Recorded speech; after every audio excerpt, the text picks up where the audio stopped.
What is going on? Welcome back to the Rare Element Sports Card Podcast, brought to you by the Denver Card Shows and iCards USA.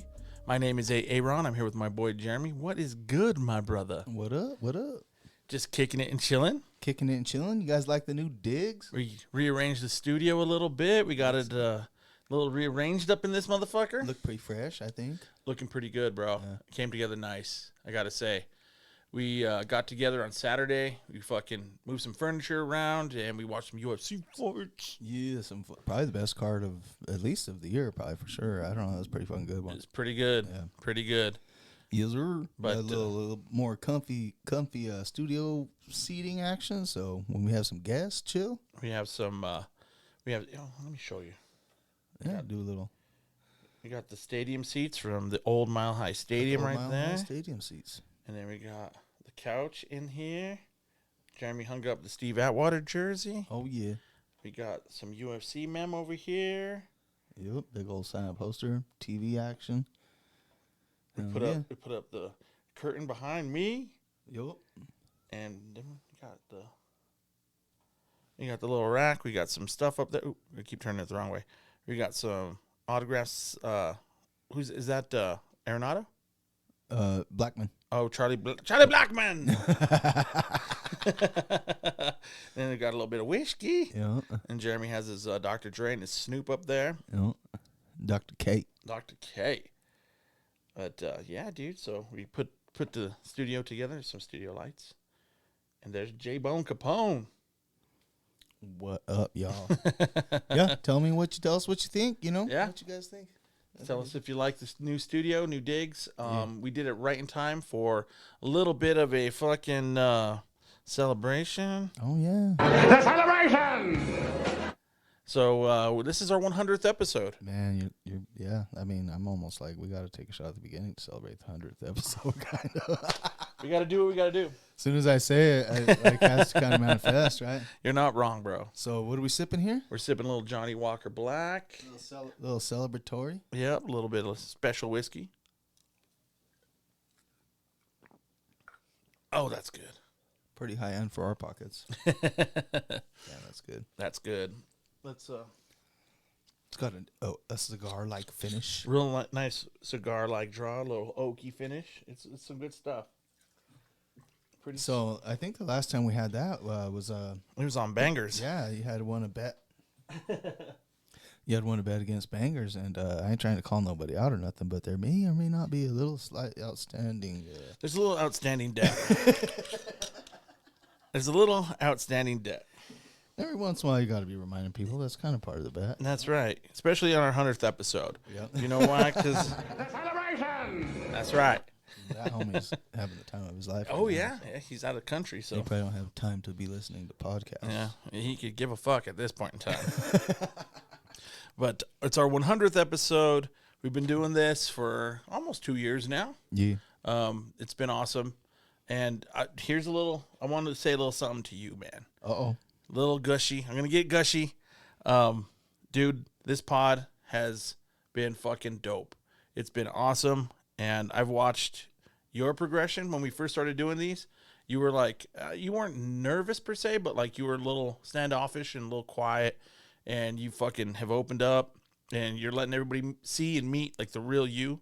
And you're a fucking awesome dude, bro. So like everybody's getting to know you. And I see people coming up to you at the shows and they're like, hey, Jeremy, I fucking love the pod. And they're hitting you up, bro.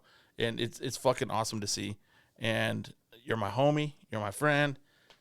Fucking appreciate you, dog. Shit's been a fucking blast. But a part of that is because I was setting up at shows, representing kind of with the banner and stuff too, and like you would be at the show and like talking to people or whatever, but like almost everybody that ever bought anything from it, not everybody, but like I would try and kind of like squeeze it in there a little bit too. So. Then I would get them to come back to the table and shit like that. But no, it's fucking dope, bro. And anytime somebody walks up, bro, it's fucking so cool. And actually, I've been thinking about like starting to want to reach out to people. I need to ask people like how they heard about the pod. Yeah, because some of them. Sometimes it's the first time I see them walking up, and I know that it wasn't because I told them, or like they might just came across it on social media. Somebody else fucking told them, whatever. I know some people are not even on social media, and they started jamming. Yeah. And you know what I mean? So I don't know. It's pretty cool. It's fucking. You know, obviously we got some stiff competition out there to ever compete with the big boys, but Yeah, we kind of do something different, and I think once enough people catch on, it'd be pretty cool. Yeah, for sure. And it's been fun, bro. It's been a lot of fun. Sitting here and talking cards. Like, this is shit we'd probably do if we didn't have the pod. We'd talk cards, we'd trade cards, we'd fucking be, you know what I mean? Yeah. We'd be at the shows, fucking throwing stories back and throwing stories together. So I that's one of the things I wanted it to be like. I wanted this pod to be that way. Like, two homies in a room talking cards and just chilling, drinking some beer, smoking a little weed. It helps keep me into everything too, and I think it helps keep other people who are listening into shit. You know? Yeah, for sure. I've even had people tell me, "Oh man, I didn't think about that until you said that," or whatever, and then yeah, you know what I mean, like fucking yeah. And there's a lot of people out there that kind of are like us. You know what I mean? I guess our pod is like, it's like for the homeboys of the hobby. You know like what the I mean? average Joes, Right? Not the fucking big ballers. Like, right. I mean, yeah, if they're big ballers, there's some big ballers that like to have fun too. But like, that's not where we're at. We're not. Yeah. We're not like moving gigantic cards. We're not doing those sorts of things. Not to say we wouldn't in the future, possibly, but I mean, we're here for everybody, man. We're not here for that type of thing. We're not here to tell you what to buy. We're not here to tell you any of that kind of shit. We just want to have fun, talk some shit, drink some whiskey, have a good time. Yeah, some of the most advice you'll get from us is like what movies are funny and shit. What brand of whiskey to try? Well, yeah. I mean, yeah, we might spit a little fucking something, or a little, I like this better, or, you know. Yeah, for sure. Would you rather buy this or that or something, you know, here or there? Yeah, but but personally. It's like what we're going to do. Yeah. It's not saying, hey, you should go and do this. No. It's what we're doing. And if you want to emulate us, then you can, but I don't suggest people do that. I don't suggest that anyone does that. But it's been a fucking awesome 100, and here's to a fucking the next 100, brother. Fucking A. Cheers it up, everybody. Yes, sir. Drink your beers. Drink your beers, your shots, your waters, your fucking Gatorades. Unless you're in the car, don't drink your alcohol in the car. Yeah. Unless you're a good drunk driver. If you're a good drunk driver, then you go for it. But, you know, who am I to say? Unless you're in like like open container laws like Texas or something. Just chuck it in the back seat. Just throw it in the back seat. You're fine. Pop a breath mint. You'll be all right. Cool, man. So you want to jump into the pod? I think so. All right. Now that we're all warm and fuzzy and, I know, and toasty right? and fueled up. The celebration! No, I appreciate you too, man. That's just fucking. I wouldn't even be doing this if it wasn't for you. So you're the fucking initiator. So Instigator? Am I the instigator? You're the producer, or not the producer, the director, and the IT guy, and the producer. And I'm just the comic relief. You're the talent. You're the talent, brother. But if you haven't listened to our pod before and this is your first time, we'll break it down for you. So our podcast is made up of 3 elements. The first element is cardboard, which is going to be our sports card news. The second element this week is going to be ethics. We're going to chop it up about some ethics, and then we're going to finish it up with some sports. Bro, are you ready to rip that motherfucking shit? Yeah, fucking A. Let's rip that shit. What you got? What you got? Rip a few packs of. We've been doing the cardboard, and Jeremy thought, hey, we're ripping shit. We might as well rip some shit. Yeah, we're our catchphrase, rip that shit. Trademark pending. Right. No, I'm just kidding. Imagine if we just had a shirt that just said "rip that shit." People would be like, "What the fuck does that?" What are they talking about? Are they talking about farts? Is that farts? All right, let's see. Looks like there's about 10 packs left. We'll do 3 each again. Okay. That'll leave 4 left. So I'll leave two apiece for the next rip that shit. yeah, we gotta fucking hit the auto here pretty soon. Is there's still the auto still alive? Yep. Okay. So let's see. Zori Bliss. Omega. Oh, dude, there's a Darth Vader refractor. Uh-oh. Ooh, that's sick. Dang it, and I didn't bring the sleeves either. Oh, that's pretty sick. That's sick. Dun, dun, dun, dun, That dun, kind of dun, looks dun. almost like a... That is so dope. Damn it, I didn't bring no sleeves. You gotta give Vader a little. I find your lack of faith disturbing. That's sick, dude. It's like I don't even know what to call it. It's a downtown. No. It's a downtown. It's Coruscant. It's Yeah. a Coruscant. Oh, and a Princess Leia Organa refractor. All right. Nice. That's a little one. A Like little baby. Little bye-bye. A couple refractors. Dude, beautiful. That's pretty cute. Yeah. All right, some base. Let's see what else we got. Dude, don't get caught slipping with that Darth Vader refractor. That's pretty sick, bro. I'm gonna have to look it up. It is. I don't know. I feel like those are not ultra rare or anything, but They might be it's the first one we've got. Mm-hmm. Kind of like it's a downtown. It's a downtown. Yeah. Claudio.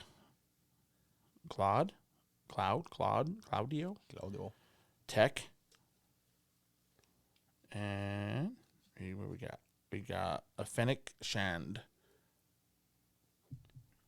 These are all base. And we got a Quinlan Voss refractor. All right. That's I'm pretty. not sure who That's that one is. I'm not I sure. know Yeah. just about who are all these other characters. He or she looks Native American. All right. So, and they have a lightsaber, so they might be a Jedi. Yeah, must be a Jedi.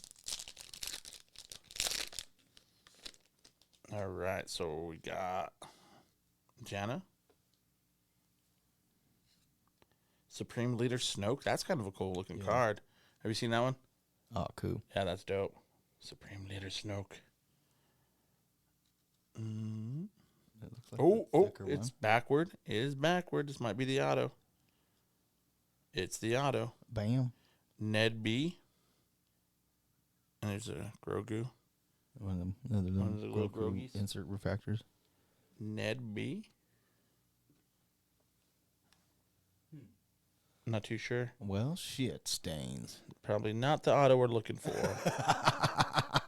I don't even recognize that damn character. Let me I see. don't. Rebel Alliance. Huh. Is that the homie from Rogue One? I don't think so. I don't know, man. It's some kind of droid, but Oh, I guess it says right on the fucking back. does it? Ned B was a leader droid in service of the Hidden Path. He worked with Tala Durith and also participated in the effort to see Obi-Wan Kenobi and Princess Leia Organa avoid. Oh, this is from Obi-Wan. Yep. Okay. That makes sense. Unfortunately, the droid was destroyed in the battle. Yeah. It's cool, though. It's a cool looking card. Yeah. Well, all right. I'll All start right. cracking these. Maybe we get a nice low number or something here. Get a nice no, Jesus Christ, I can't speak. Low numbered Luke Skywalker or something. We got Mon Mothma, Qui-Gon Jinn, General Hux, Jabba the Hutt, Oh, shit. Jabba. refractor. That's dope. It's actually kind of cool. Jabba. Jabba the Hutt, a.k.a. Jabba. Okay. Right on. Jabba. Come on. Lando. Tanti, the Mandalorian, another Grogu refractor. What Lando is it? Is it Billy D or is it Yeah. Donald Glover? Billy D. Is it Childish Gambino? No, that's Billy D. Billy D was such a pimp. He used to do Colt 45 commercials back in the day. Yeah, he was kind of a pimp. And the Grogu action. Oh, Grogu. All right. Let's see here. Come on now. We got Grief Karga, Apollo Creed. We got Tam Revora, Resistance. I don't know. I think that's from the Resistance cartoon. I don't know who that one is. Yeah. The Grand Inquisitor from Kenobi, because it's the chubby one. Oh, yeah. And Sebulba refractor. Ah, Saboba. That's kind of good. Saboba's going to win, I think. I think. Why is that? Because Saboba always wins. Yep. I mean, cool. You know, Not bad. Not bad. It could have been worse, I guess. could be worse. Could be worse. But could have been a better auto. It could be a better auto. That's the one thing about some of this Star Wars stuff is I think they have every single person sign because they're like, for real? You want me to sign something? Oh, word? I'll sign it. Okay. I'll sign it. I mean, this doesn't even say who the autograph is. No, it doesn't. It doesn't say so-and-so as Ned B. Could be a really famous guy behind that mask. It's probably not anybody famous because it's a fucking droid and it's behind the mask, so who knows? I will look it up. Yeah. Quinlan Voss. Yeah. Not what we're looking for. No. That's what we do, though. We take whippings. We take beat downs. Fucking beat down, sir. I mean, it's still cool. I like those random Star Wars things. Yeah, for sure. I wish I had more hands so I could give those titties 4 thumbs down. It's been a Chappelle heavy beginning, huh? Word, but that's fine. That's fine. Just fine. Cool. I mean, I can't say Grant's boxes were much better. I don't remember if he got anything that cool. Yeah. Oh, you know who he got? Jabba's little minion autograph. That little guy that goes, Yeah. Can't remember his name now. yeah. I can't remember his name either. But he was dope. He was kind of cute. He was cool. He had the best laugh in all Star It'll Wars. just be his voice or whatever. But Mm-hmm. Yeah, he got to see Princess Leia half naked. He was there, front row. Front row center. Sure. Lucky bastard. Yeah. Lucky little puppet. Little turd. All right on, brother. Do you want to jump into the cardboard? Let's do it. Let's dive on in. So our first topic under the cardboard element this week is about Topps Chrome Baseball. So Topps Chrome is coming out, I believe it's next week, and they had made some changes to their formatting. So it used to be 2 autos per hobby box and 5 autos per jumbo. And this year they have knocked that down to 1 auto per hobby and 3 per jumbo. I was under the impression, I heard something somewhere, I can't remember exactly where, that they were going to knock off a bunch of the pitchers, like the relief pitching rookies and like a lot of the shitty autos. And I checked the checklist, and last year was 109 people in the checklist, and this year it's 129 in the rookie checklist. So to me, that doesn't sound like they've done that. It sounds like they've added a couple of things. So Shit stains. Yeah, that was going to be one of my questions for you. right. I saw that you had the 129 on there, but I didn't know if you had looked at last year or not. Yeah, I did. And then, God damn it. So that being said, Unless they just got a bunch of fucking bench riding ass fucking outfielders and position players. What are your thoughts on this change, brother? Well, my thoughts were at first I thought it would have been dope if that was the case. If there's less autos and they're just not the garbage ones, that's fine. Yeah, You know. yeah. It's kind of shitty. Kind of shitty, bro. Not gonna lie. I'm On the jumbo, you're going 3-1 instead of 5-2, but right. Even that kind of sucks, bro. Like, you're paying extra. You're paying, and the prices are the same. They're not any different. It's not like they're cheaper. So, kind of lame. kind of lame, bro. Why would they want to do something like that? I don't know. We got to really double check the checklist, I guess, but still at the same time, those fucking those guys that are barely even, if at all, even on a team as a position player. It's not much different than a fucking relief pitcher. It's really not. It's really not. They have more chance of the card being more valuable if they pop, but they really don't have a chance of popping because there's way more people in the pipeline trying to get into these positions than there are pitchers trying to get into that. So yeah, at that point you're basically like prospecting again. Right. And these guys have already made it to made the call up and haven't really done anything. Yeah. So I don't know, bro. I'm pretty sad with Topps right now, honestly. If you even buy, to buy the hobby box to get a chance at 2 autos for like $120, $130, that's not bad.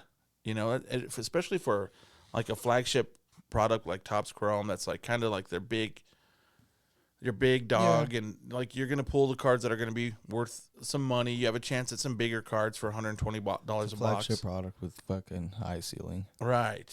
And a low price. Yeah. And now they're just like, well, we're gonna cut your autos in half on that, and then the jumbo, we're gonna cut them almost in half. Like, I don't understand. I don't get the thought process behind it myself. I don't know, man. They be doing some weird shit. Yeah. Well, I'm sure you saw, and I didn't know if you didn't want to fucking bring it up or not or whatever, but you saw with that fucking backdoor cards that have been popping up. Yeah, I have. It was like, fucking hey, dude. Yeah. What's going on over there? It's kind of fucking rough. It's kind of rough. Fake autos and a bunch of shit. Mm-hmm. Bowman Chrome. Or Bowman, I think it's Bowman Paper. I don't think Bowman Chrome's come out yet, but like, wow. I gotta tell you, Doc, I'm not too satisfied with this service so far. Yeah, man, they need to. I don't know, bro. I mean, shit happens, I guess, but holy moly! How many times can Got diarrhea or what?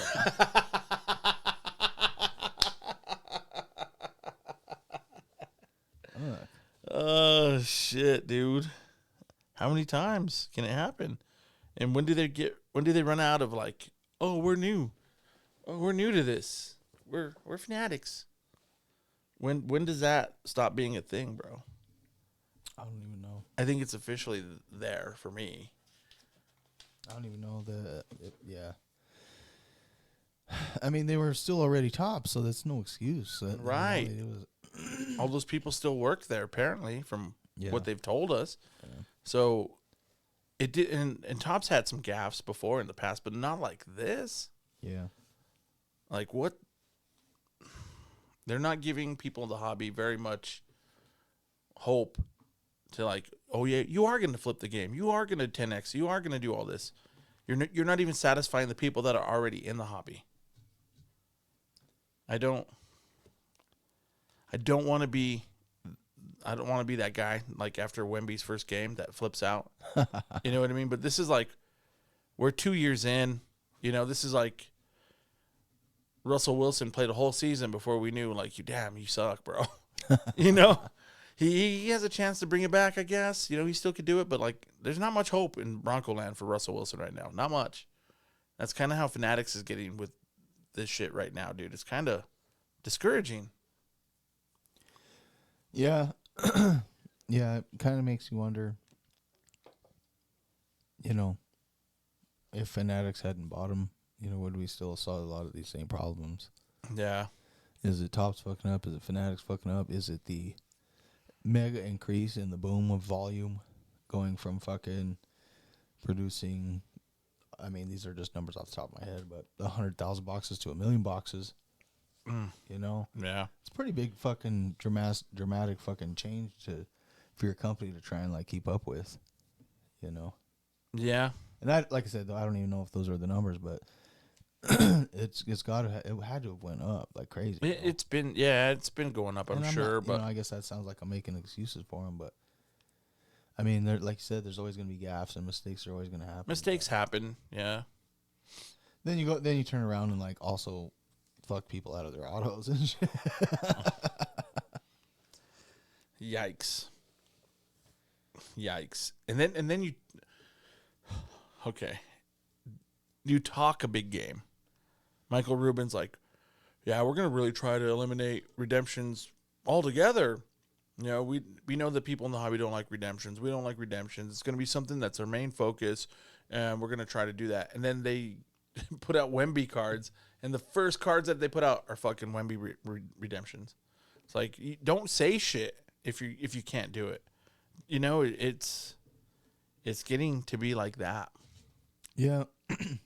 And then I saw this other thing, like Wemby had, you know, that card that he signed that Michael Rubin had, it said, my first autograph card ever. It was a green out of 99. Mm-hmm. And then somebody pulled a superfractor out of Bowman's Best, I think, Wemby, and it says on it, my first autograph card ever. What? Yeah. I'm like, well, how many of these do you have, bro? Like, what? No, I meant like that picture. No, that best like that day. I meant that day in France. Yeah, so I'm trying. I didn't put a lot of it into the pod even because I'm trying No, not to. I know. But That's it's kinda why just I didn't even want to bring it's. it But no, it's up. I don't want to talk about as much negative shit, but like it's news. it's but. news and it's part of what's going on. So I get it, but I'm like, God damn, I just don't want to be seen as like harping on them. No, You know. And then everybody else is talking about it already too, so it's not like fucking we need to fucking chime in on everything, all that kind of shit. But Yeah. But well, I don't know, man. Tops, I don't know. I'm not sure. well, let's talk about something positive that they did. Okay, that'll work. Move on to the next topic under the cardboard. I was like, what? I was like, wink, wink. You know, like we planned, dog. It's a little can't- segue. I can't even think of anything, bro. Like, no, but you're right. Our next topic under the cardboard. We're talking about Tops. What was it? Finest. It was Tops Finest. There was a Twitter post where somebody hit a God box, and it looks like they were these mini diamond cards that they. I never even heard of the mini diamonds before, but they were in that Bowman's Best, and they're all like gold looking cards, and they're all real pretty, and they're all numbered to 50 or less, and the whole box was full of I think they got one of every one of them, and it was put out there, and all the people in the Twitterverse and everybody flipped the fuck out. They're like, oh, no, we can't get those hits. No, we can't do it. Everybody's whining about it, but it's something that's happened before. Yeah. This isn't new, really. No. So what it is, I guess, actually, one of our LCSs that's actually technically about 45 minutes away or an hour away. Right. The Iron Lion has opened 2 of those. Right. So they've actually hit 2 of those boxes, and every card in the box is numbered out of 50 or less. Apparently they're called the Golden Treasure Chest. Is what they're calling them. Yeah. So, I mean, I don't think they're quite as rare as like I've heard of like people saying like God boxes and things like that, and I think that's just a little bit more exclusive or rare. Like this is like kind of supposed to happen like a little more regularly, but it's still pretty fucking rare. It's every card in the set numbered out of 50 time, you know what I mean? Yeah. So it's every player or every card times 50, that many cards divided by the number of cards in a box, and then that's how many boxes there obviously are. Right. So it wouldn't be that hard to figure out how many boxes there are, but there's probably quite a few for there to be the full set. Basically, they took all this specific parallel numbered out of 50, the diamond parallels, and just put them all in specific boxes. Spread them in, put them all into one. Into every pack. Right. So, I mean, that's pretty fucking cool. Actually, I like it. I think it's kind of neat. I've seen them before in previous years where they've done the diamond refractors where they call it the hot box or whatever, and it's 1 per pack. Mm-hmm. So you'll open like a pack, and every pack in that box has 1 diamond refractor or whatever. But those years, I don't think they were numbered. Like I just actually just bought, I don't think I brought it in with me, but I just got a UFC card in the mail the other day. It was a fairly common guy. It was Michael Chiesa. Card, but it's a 2017 Topps Chrome Diamond Refractor. Oh, nice. And that's where that came from, is the hot box or whatever. They call them, Diamond hot box refractors. And then Heritage also does it every year where they'll have a hot box, they call it. I don't know exactly what the name. I think it's called the hot box, but they might have a different name for it. But where every pack will have 1 purple. Or is it the whole box is it all purple refractors? Or is it every pack has 1? I don't remember. I think it's the whole box. I think the whole box ends up being like purple refractors. Mm-hmm. Yeah, so there's other products where they kind of do something kind of similar. Yeah. You know? I've seen one where it was on Santiago Sports Cards that he was opening a box. It was Topps Chrome from back in the day, and every card was a refractor. Every single card in it. Some type of refractor. Mm-hmm. Yeah. Like they were all, like all the base were basically all refractor cards, and then there was like in every pack there was 1 special refractor. Oh, nice. Like 1 numbered one or something. That's sick. It was pretty dope. And he's like, "Oh, we got a fucking God box." Yeah, and I think that's a God box. Yeah. But yeah, either way, still fucking dope. Fucking cool as shit. Yeah. And no, I love it. I think it's a cool thing. It's like almost towards the end, they were like, well, fuck, we didn't quite divide these out right. Maybe. We'll just throw them all in one. But I mean, I think it's cool, especially the way to do it like this. Then they can even kind of advertise it with, to where it's like a hunt to where and there's levels, dude. Some people can afford to buy a pack. Some people can afford to buy a box. Some people can afford to buy a case. Right. So that's like a something you're chasing if you're buying cases. You know Yeah. what I mean? Not everybody can fucking afford that. But the thing about those type of boxes, imagine you're fucking LCS. You slap that fucking box out and you pop one out. Yeah. You open it like selling it by packs? You gonna keep fucking selling them for the same fucking price, Like, bro? we're gonna have to pull that box. That'd be a tough one, bro. That's a tough call. Ethics, bro. Ooh, I don't know, man. Where your ethics, bro? I consider myself a pretty ethical dude, bro, and I don't know if I could sell the rest of that box. I think I would just buy it off of myself and then rip it. Right. I would physically buy it with cash out of my pocket. I don't know, man. That's a tough one. Whew. That's a tough Because one. it's obviously worth way more now. Right. Right. Did you make an executive decision? I'm keeping this fucking shit. I mean, that's different than if it's already sold. Right. On live or Right. something. Or it was It's given yours. That box was given away. Yeah, exactly. Yeah. It's yours. You can do whatever the fuck you want with it, man. That's true. You own it at that point. You still own it. You still own it, so. It's like, oh, this is a God box? Oops. Yeah. Congratulations on that pack that you just bought. Yeah. But you can't get another one. I'll let you buy one more, maybe. Congratulations. The celebration! And speaking of those dudes, they've gotten fucking, I feel like they've kind of fucking, they listen to everybody about how fucking obnoxious and annoying they were, and they feel like they've toned it down, and I think they're kind of like settling into where like a lot of people are like accepting they're not really going anywhere. Those backyardigans, you know what I mean? Like I brought them up a second ago, and I was kind of thinking about them the other day. Like they're actually, I mean, I still don't like them, and I still wouldn't give them any money, but like, Yeah. whatever, bro. Yeah. Yeah. Unless worse than a lot of these other motherfuckers. Right. And until I hear another controversy. Yeah. Yeah. Which, who knows, man? Who knows? But, yeah. Oh, sometimes you have to make executive decisions, dude. Sometimes. I don't know, man. That would be tough. That would be. I would probably call the homies.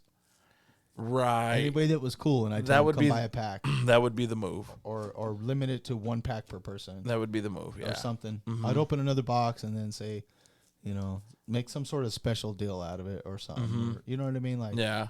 Every box you buy of the other shit, you can buy one pack of this, or I don't know, something cool. Something. Yeah. Something to reward. You're still selling it, but and you're rewarding your customers. Yeah. It's like, yeah. I wouldn't raise the price on them. No. I wouldn't do that. It'd be either that or just rip them all. Rip them all. And that God box. You say that now. It's in your hands. It's not in front of you.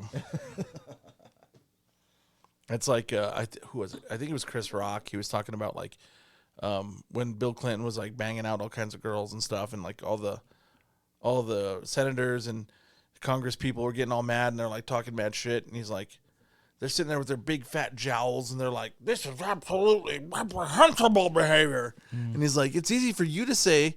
He's like, nobody's chasing you down. Like, nobody's trying to give you any pussy. Oh, yeah. It's like, nobody's trying to throw pussy at Orrin Hatch. Yeah. Ain't nobody trying to give Newt Gingrich some. It's easy to say when it's not in your face. Yeah. It's true. It's true. No, that was definitely Chris Rock. Yeah. But, I don't know, dude. Hot boxes. Treasure troves. I think it's kind of neat. Pretty cool. Yeah. Pretty fucking cool.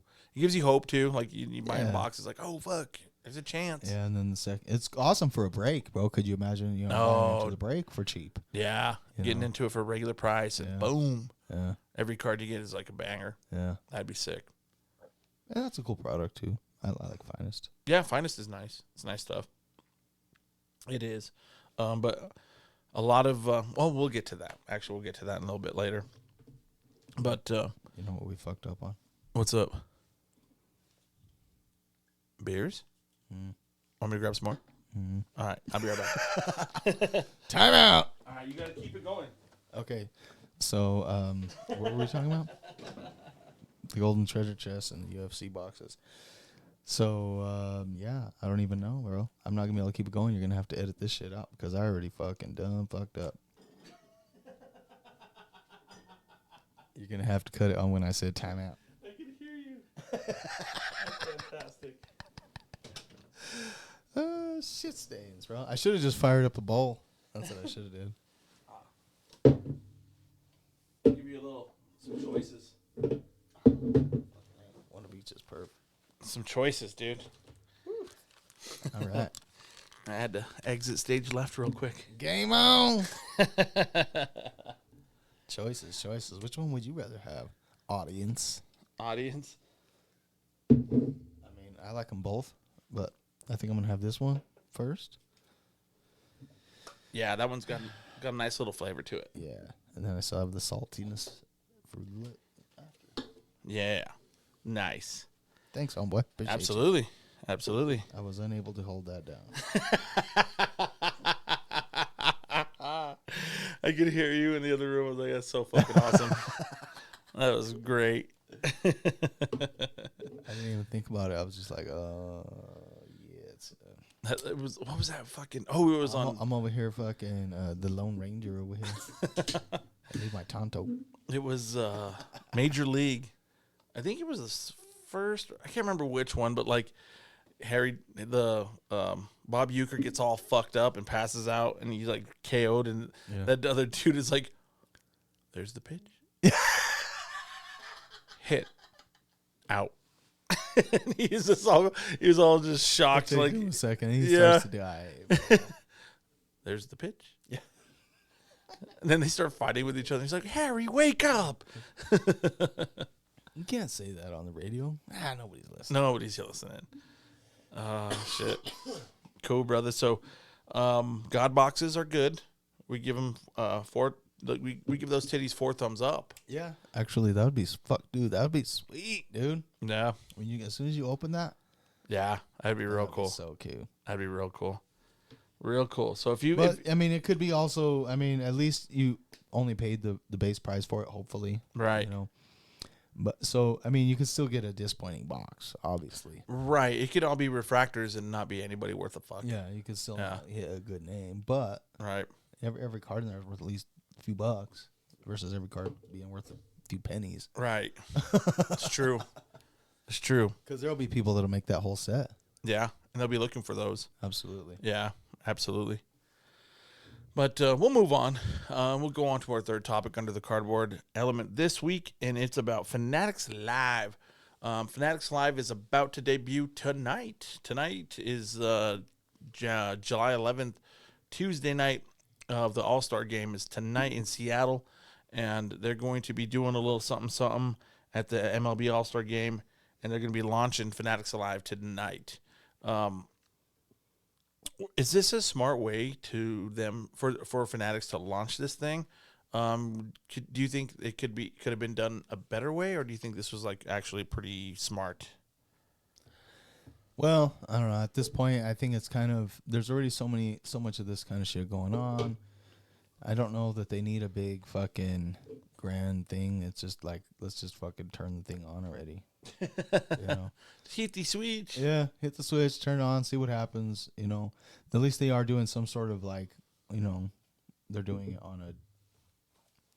on a day where they might get a little extra love or whatever. Right. Because, you know, trying to tie it in with the All-Star Game and shit. But where people that might normally not be into cards might be watching. Yeah. Yeah. I don't know. We'll see. I don't know. Maybe if they're actually going to have like some commercials or something during the All-Star Game. Yeah, that'd be interesting to see. Yeah. I guess we could put it on. Well. Yeah. It's a little too late, but Tight. tight. I thought about it too, but Yeah. Yeah. Shohei's not pitching tonight. He's going to be batting, though. He's going to be hitting. So, that's cool. He actually made the All-Star Game as a pitcher and a hitter. yeah, So, I don't know if that's ever happened. I don't see how it could have. Right. Like, add it Last year. maybe, yeah. With him, maybe he did I it. think Yeah. he did, but I don't know. Yeah. Add it to I would say he did. the list of many things that Shohei is the first motherfucker to do. Right. Yeah. But, the All-Star Game, Fanatics Alive. What are your thoughts about Fanatics Live? Do you think that it's going to be able to compete with Whatnot or any of the other live streaming apps? Probably, bro. They just have so much money, dude. That I don't know. Whatnot took over fucking quick. It really did. It They really started did. off. I first started hearing about it maybe 3 years ago or whatever, but you know, it was like people were like, "Oh, that's cool." You know where I heard about it the first time? Yeah. Yeah. Mark. Mike. Oh, I mean Mike from Mark's Cards. Yep. Yeah. He was the first one to tell us about it Yeah. at the All Card I Show. forgot his name was actually Mike. Yeah. Yeah. He was like, "Yeah, bro. Yeah. We're on Whatnot." What? Yeah. And he's like, That's "Yeah, the it's first person I ever followed on there. Mm-hmm. Yep. I wonder what that homie's up to. Probably fucking doing shit behind the scenes. Under the table. I don't know, man. Selling shit on eBay with the fucking different name. Selling stuff under Mark's name. Yeah. Under Mike's Cards. Mike's Cards. Yeah. I don't know. Fanatics, they've got the pockets, bro, and they want to be. I've heard them seen them say that they want to be this one-stop shop for all things sports, dude. Place to watch it, place to bet on it, place to fucking do your mem and your apparel and your fucking hats and your fucking cards and Yeah. socks and fucking All that shit. Sports card condoms. yeah. They want to kind of it's like the hub of all the major sports, bro. Yeah. All of it, Yeah. even before cards. Yeah. Yeah, That's for sure. Who was slinging the best fucking? Best jerseys Licensed and all everything. that shit. You wanted a true licensed shit, you pretty much had to get it there Yeah. for a minute. So even if it had a Reebok or a fucking Nike logo, I think you still had to get it through them. It was still Fanatics website and still there. That's who sold it, Mm-hmm. made it. Mm-hmm. It's true. Made it, but yeah. So I don't know. Like I said, Whatnot will be their stiffest competition, obviously, because they're so established. Yeah. But there's a lot of people soured on Whatnot. A lot of controversy over There's there, a lot too. of, there's a lot of shit that happens. There's so many fucking transactions, bro, that overall, I mean, I'd say it's Pretty safe. yeah. I mean, Yeah. you gotta pay. You click on somebody's channel. I mean, you could tell right away, bro. You could tell like within about fucking 5 minutes whether you want to fucking give that dude any money or not. Right. Probably more like 5 seconds for me. Right. I've even given Right. some people some follows because, like they, oh, hey, go follow me or whatever. And I was trying to be nice, whatever. And I'll go watch their show and I'm like, cool. Let's see what you got going on. No. Yeah. Yeah. Of course, some of the biggest ones charge too much, Yeah. but they're the bigger names and they're more trusted and, you're a little more safe, I guess, or a little more. I don't know. I got some pretty good deals on there the other night. I just was watching a singles show and I had heard so many people say about how when they sell singles on there in little auctions and shit that they make so much money. And I mean, this was obviously just a UFC show, but Yeah. I got some pretty good deals. I got some fucking good deals. I got a little show and tell over there, so Is it a I'll little show some of that? little Whatnot show? Yeah, some of Nice. it. Fuck it, I might as well show them real quick Yeah. Fuck it. since we're talking about the live stream stuff. I got more than this, but I picked up these for like a few bucks a piece, and they're definitely worth more like 20 at least. This is a Rose Namajunas rookie, numbered 41 out of 188. They didn't really put the rookie card symbol and stuff back then, but this is her against Carla Esparza in the Ultimate Fighter, Oh, nice. and that's the first time Esparza actually beat her. Was during the Ultimate Fighter finale, even though it shows her kicking her in the face. But I mean, it's a crisp, clean card too. I don't know if it's quite gradable yet, but I mean, a couple bucks, bro. It's a numbered rookie. Rose Namajunas, National Treasures. These ones are kind of semi PC-ish. Whatever. I might look at them for grading. Who knows? National Treasures, Rose Namajunas out of 99. So these were inserts in Chronicles. Not inserts, but they were part of the Chronicles set. Right. But they were kind of like the box hit. You would get Right. either a National Treasures or a Noir out of every box. And this is a Rose Namajunas, numbered out of 99. See, that's dope, dude. I wish they did that with all the other sports. Right. That would be sweet. So that was the only way to get. This is the only way to get any kind of National Treasures UFC. was in Chronicles. Yeah. So that's kind of cool. And that's only in hobby boxes though. Oh, okay. So, and then I got the Noir also, and I got all these for a few bucks a piece. These are all, like I said, these are easily $20 cards, I would say. Yeah. They're like box hits essentially. Numbered out of 99, 41 out of 99. So, oh, that's weird. The other one was 41 too. And then just a regular Brock Lesnar base autograph. Oh, that's sick. Yeah, that's dope. Picked that up for like $30. Let me check that one out. I mean, they usually go for probably pretty close to $50. I'm pretty sure. Most of the time. So that's sick, dude. That's dope. I like Brock. all these plus another whole little stack for like $50. Can't beat that. Yeah, so I'll resell a few of them, throw a few of them in my box at home or whatever, But yeah, and just another little piece of a mail day. This wasn't actually part of Whatnot, but I might as well show it while I got it in my hands. This is a Nolan Ryan Desert Shield. Oh, sick. So I've talked about it before, how I dig on the rare junk era stuff. There's still several thousand of each of these printed, but a lot of them, these all got shipped overseas to soldiers overseas. If you don't know a ton about the Desert Shield cards, you should probably look it up because it's one of the first cards from like the junk era that's actually got any sort of rarity to it. They sent boxes of cards over to the soldiers in Desert Shield. They opened them up, played with them, probably gave them away to kids over there, threw them in the fucking trash if they didn't give a shit about them. A handful of guys shipped them home to their family or brought them home with them or whatever. So a lot of them are in really, really bad condition. So it's it looks pretty good. Pick this up for like $100, bro. Nice. They sell PSA 6s and 7s sell for a couple hundred pretty easily. Yeah. So anyway, that's dope, dude. Yeah, that's a badass card. Yes, Nolan Ryan too. Nolan Ryan, yeah. Nolan Ryan, I didn't even say his name, huh? Nolan Ryan, card number 1 out of the set. No, I think you did. Did I? Yeah, I think you did. Nolan Ryan. Pretty sweet, dude. Then just for the fuck of it, I thought I'd show this. I was talking about it a while back. This is one of the cards that Drew gave me at the Denver show. Uncle Drew! Uncle Drew hooked me up with this. They're from a Star Wars game, actually, from 1977, which is the first year Topps made Star Wars cards, but they're from like a little game, and they're like little mini cards. Oh, those are sick. But this is my favorite one. This is the Death Star blueprints. Nice. That's so fucking sick, bro. That's badass. I might get that graded from like SGC or something. Yeah. Just for the fuck of it. You should. That's sick. Just have it in a slab. It might be like a fucking 4 or something. I don't know. It's all off center and shitty, but it looks so cool. It's fucking badass. I had talked about it a few pods back, and I just forgot to show it. So as I dropped them on the floor, like a bozo. I was just talking to my brother about Uncle Drew. Yeah. I was like, yeah, we met this guy through the pod, and it's like he listened to the pod, and he's been really like befriended Jeremy quite a bit, and they've become really tight. And like, I was like, he is the fucking nicest guy in the whole world.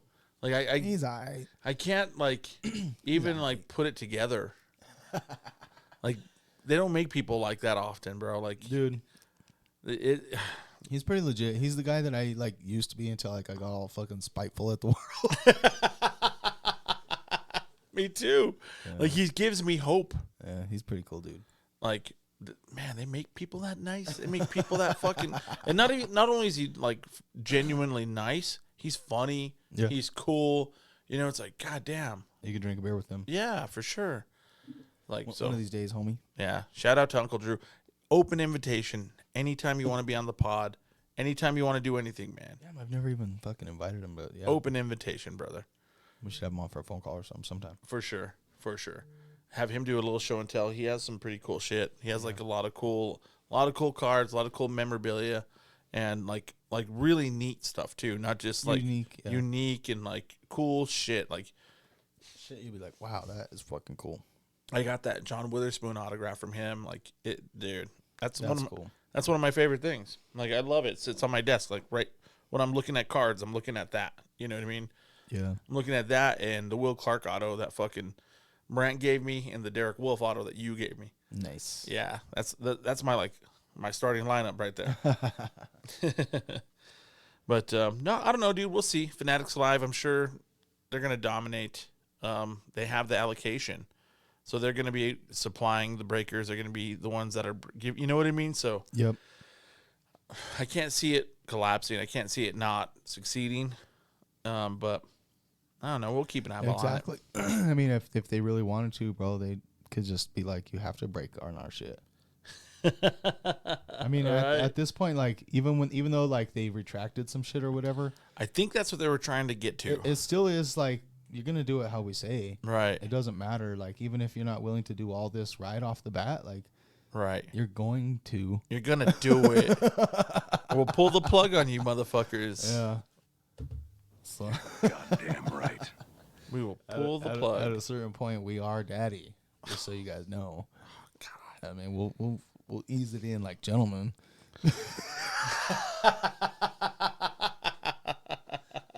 Wasn't just gonna ram it home. We'll slide it in. Lube it up a little. What's that? You know what that's from? I wasn't just gonna ram it home. I was gonna ease it in like a gentleman. No, what is that? I've heard it before. I can't put my finger on it. Me, myself, and Irene. Yes. Yes.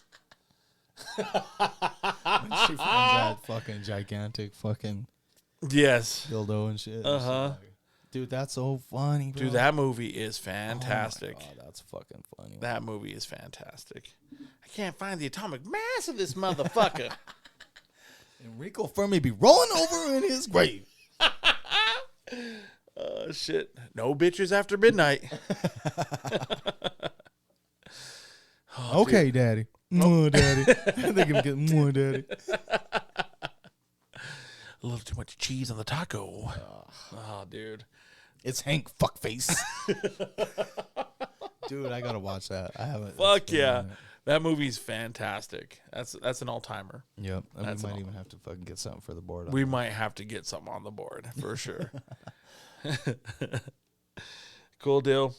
But do you want to move on? Well, actually, before we do that, this is our time that we usually take a shot in between the cardboard and the second element. So, want to take another shot? I mean, I think it's like tradition at this point. It is, dude. It is. We can't break tradition. Salud.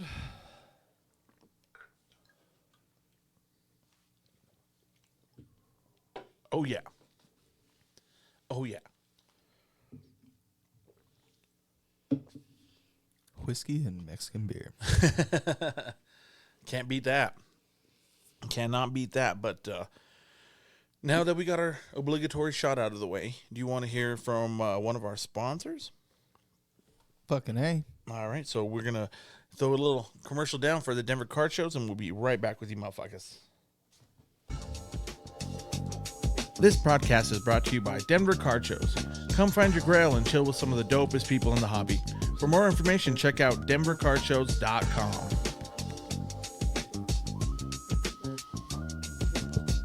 Dun, dun, dun, with everybody saying. You want to make noise? Make noise.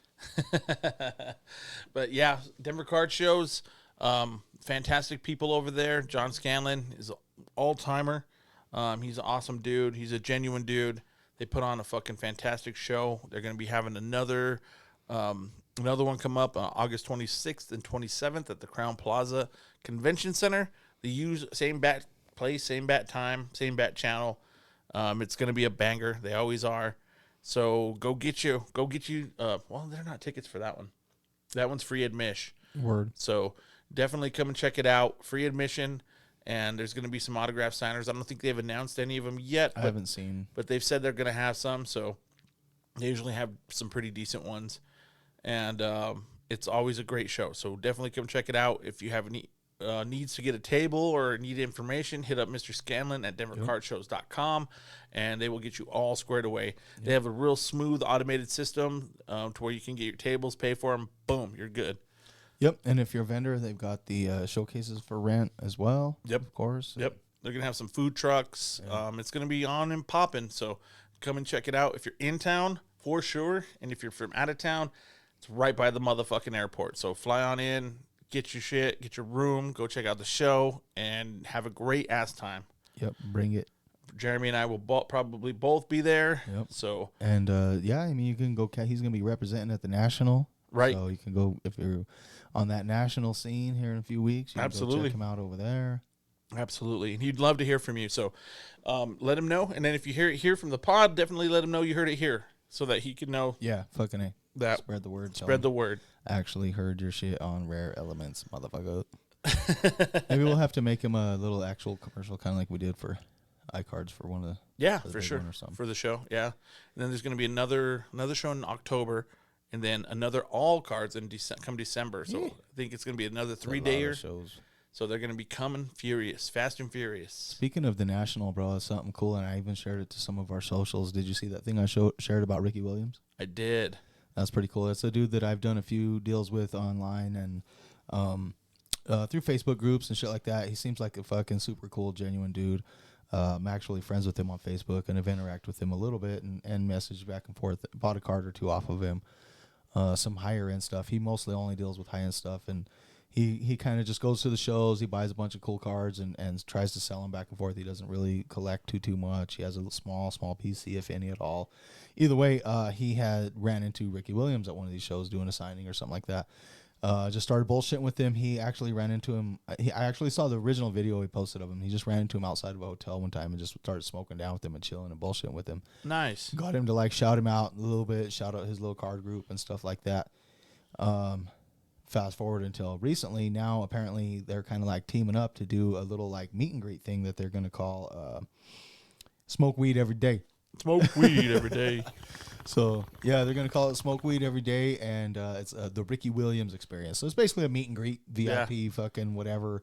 They're going to have it. It's not necessarily a part of the it's definitely not a part of the national. Right, because they probably right. wouldn't want to associate Sure. that with them, per With se. a little bit of weed, yeah. Yeah, but it'll be at the same time in the same area, per se, so Right. coinciding with, of Right. course. But they're going to get a venue. They haven't decided where yet. He's working on it right now. He's going to get a spot, but Ricky's already agreed. Fucking whatever. Go hang out and smoke and get a fucking autograph and fucking whatever, bro. That would be fucking pretty cool. That'd dude. be pretty damn cool. And like I said, I'm friends with the guy on Facebook anyway. Hopefully, if I ever meet him in person, we can be friends. But I told him right away. I said, "Hey, man, you got to fucking bring that shit to Colorado once you get it rolling." He said, "Oh, that's definitely in the plans." That would be sick. So I told him, "Let me know. I know every promoter here, so Yep. we'll Yep. fucking get you thrown down." Fucking, I mean, obviously, we probably won't necessarily be, Associated with. yeah. But we can kind of help, spread the word and fucking, I don't know, might be able to associate it with it here Maybe. in Colorado. Why not? Maybe it'll be associated with. It could be That's associated. tough with kids, bro. It is. And I it get is. it. I but get it. It could be associated with a Rare Elements Sports Card why show. not, bro? It definitely could. Yeah. It may be others. I don't know, but maybe. So anyway, that's what I told him. He said, "Yeah, dope. I'll let you know. Obviously, once we get that far, they're just trying to do their very first thing. It's kind of a last minute thing. Yeah. It just seems like he just started rapping with Ricky, and he thought it was a cool fucking thing. If they can make Ricky a few bucks off of it, maybe he'll fucking want to keep doing it, and maybe we can get him to come to Colorado. That'd be fucking dope." That would be real dope. So- You know, it'd be super dope if we can get him on the podcast. Oh man, that'd be fucking so cute. That'd be so cool. Yeah. I mean, we'll see. Like I said, go to one of our socials, and I shared it to a couple of our socials so you can see. It's just a real quick, like, phone video. It's nothing special or whatever, but it's just basically Ricky saying, "Hell yeah, we're going to do this thing, and it's going to be in Chicago and whatever." And so, anyway, just thought that was kind of cool. Yeah, for sure. Definitely cool. Kind of ties in with our audience a little, maybe. Maybe a little. Maybe a little. Smoke weed every day. Yep. Yeah, that's fucking dope. Literally. Yeah. Literally. But damn it, I can't find what I'm looking for on the board. So Oh, I found it. I don't know. Fanatics, like we've said several times, are the little baby bird in your hands.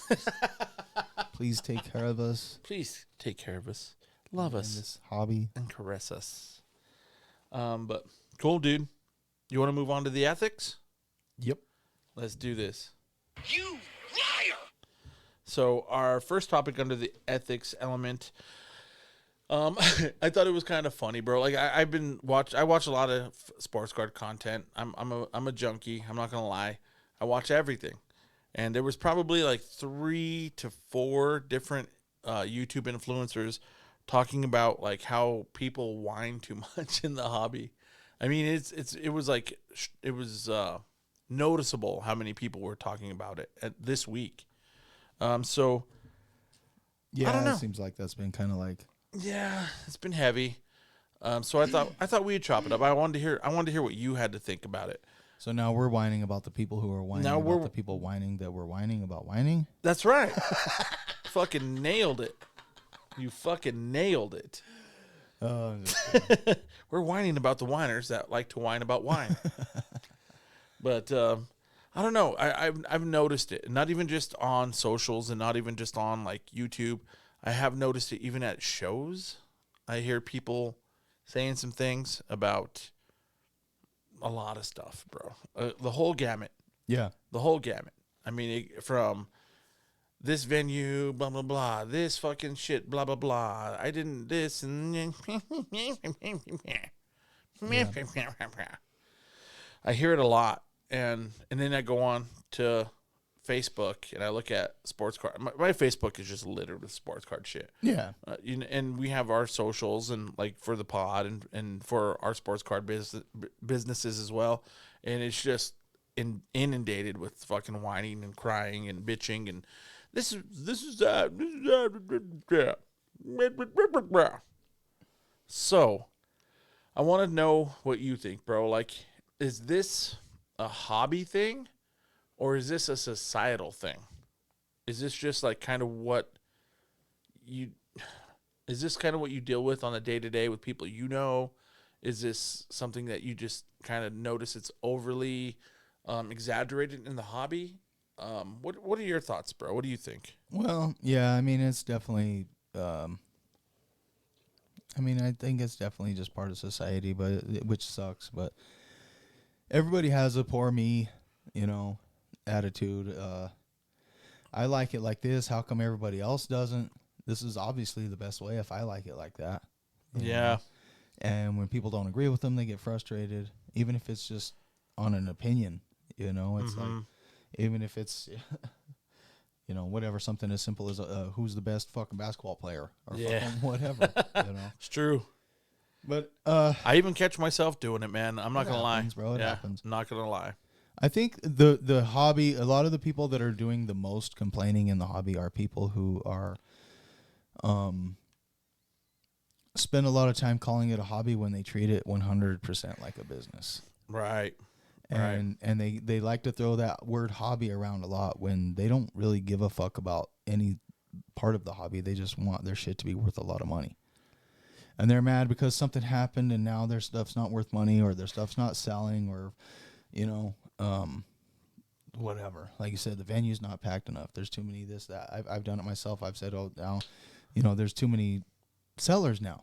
At a certain point, everybody's a flipper. If everybody's trying to make money off of everybody, there's no end consumer. So how the fuck is anybody gonna ever fucking make any money? Yeah. You know what I mean? Yeah. And that's not me.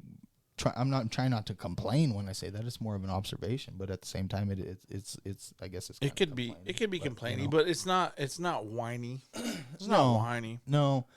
And the whiny part is it's just everybody wants to feel special. Everybody wants to feel like their way is right. When it doesn't work, they're like want to try and blame someone for it not working. Right. Instead of like saying, "I picked the wrong guy to buy." Yeah. Yeah. I spent too much on Zion, or right. I fucking spent too much on 2019 basketball, regardless of the fucking player. Right.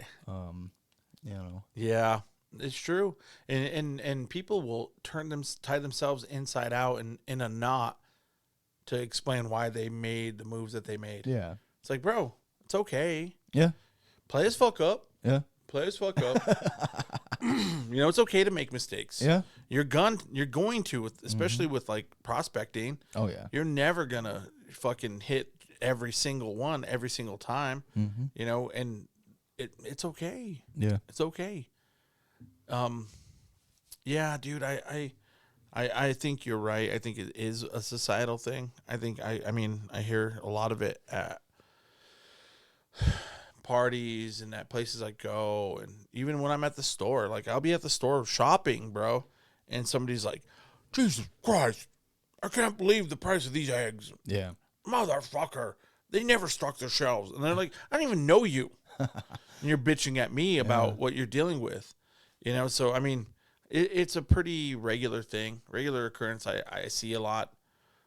Yeah, and everybody wants to act like it's something that's going on now or something happened currently, or it's the president or the fucking former president or the fucking your neighbor or the other poor people around you or fucking whatever, bro. But in all actuality, it's just the way things always have been, bro. You know, fucking they want to say, oh, it was so much cheaper fucking 20 fucking years ago.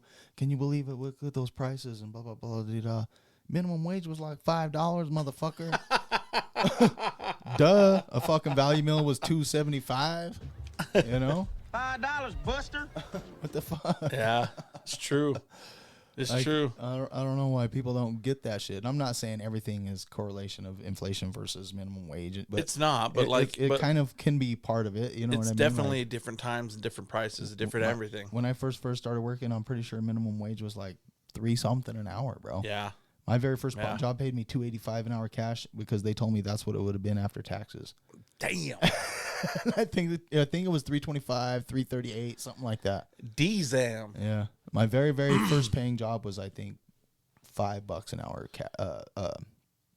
taxed or whatever. Yeah. My very first check job. Mine maybe was $5.25. Mine was $4.25. It was $4.25. Yeah, mine was definitely less than that. Then, yeah. And I did have a work permit, and I started working when I was 15. Okay, so we started probably right around the same time. Yeah. So it had to be about the same. I was bussing tables and washing dishes. Yeah. And dude, my check was like right when I was 16. I got a check paying job. Yeah.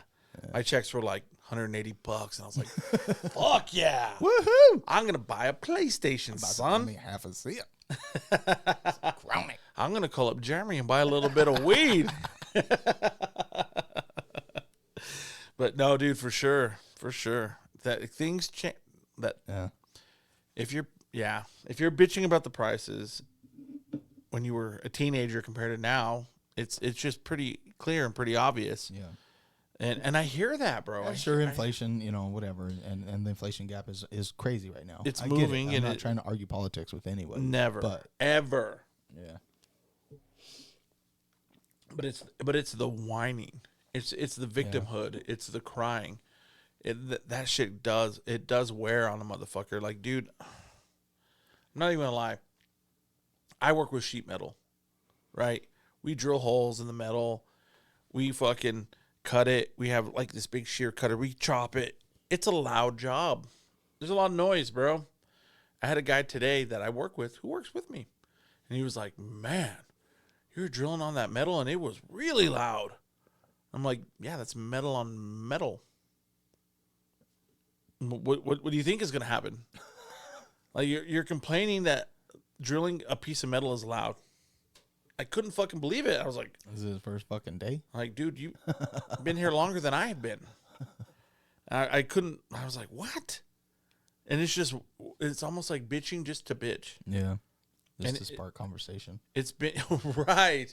It's like it's almost like a pastime, like bitching. Yeah. Bitching.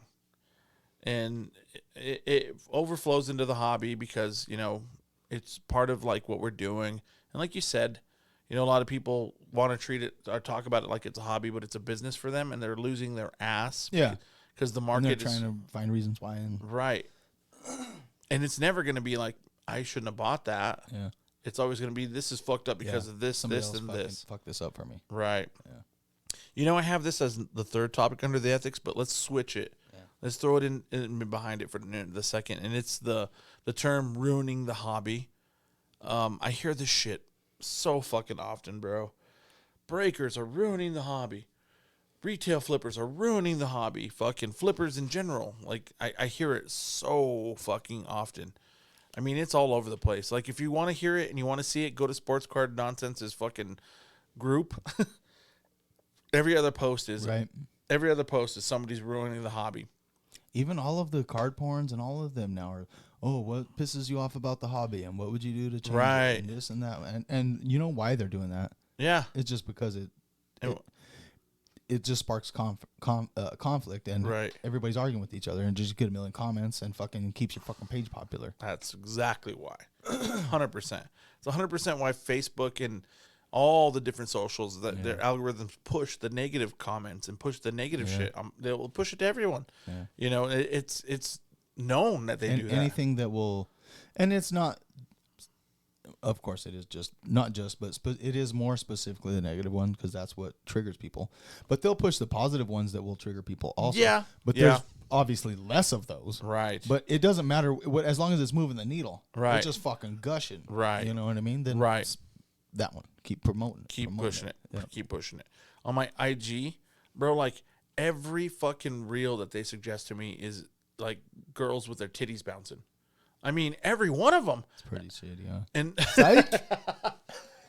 and like honestly, like I watch a few. But I just scroll through a couple here. I check out a couple, but I don't check out all of them. Like that's not all I look at. Like that's really like 10% of what I look at. I know. Even on like our Rare Elements page, which is like strictly sports cards and shit, bro. Mm-hmm. Yeah. Titties, titties bouncing. Asses and titties jiggling. Yeah. That's what.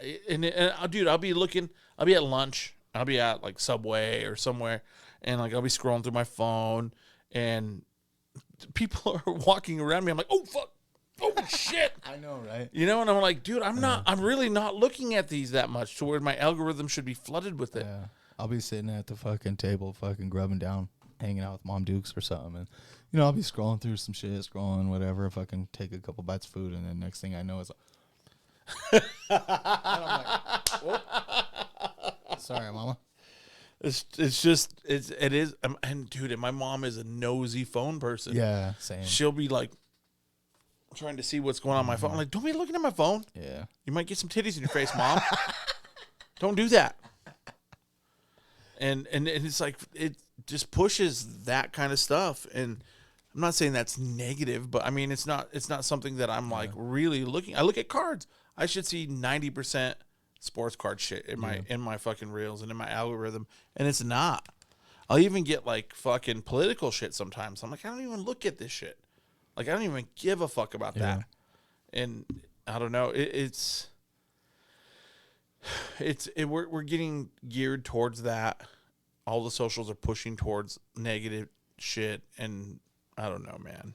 Yeah, I don't know. You know, and everybody says, "Oh, ruin this, ruin that, whatever." But I don't think anybody could like ruin the hobby. I think the only thing that could ruin the hobby would be if they fucking card companies stop fucking printing cards altogether. And the only way that's going to happen is if people stop fucking buying them. Right. And if people stop fucking buying them, that's going to be because the card company's royally fucked up somehow. Right. You know. Right. But. And if people haven't stopped buying them now, yeah, with all the shit that we see all the time, right, they're never going to stop buying them.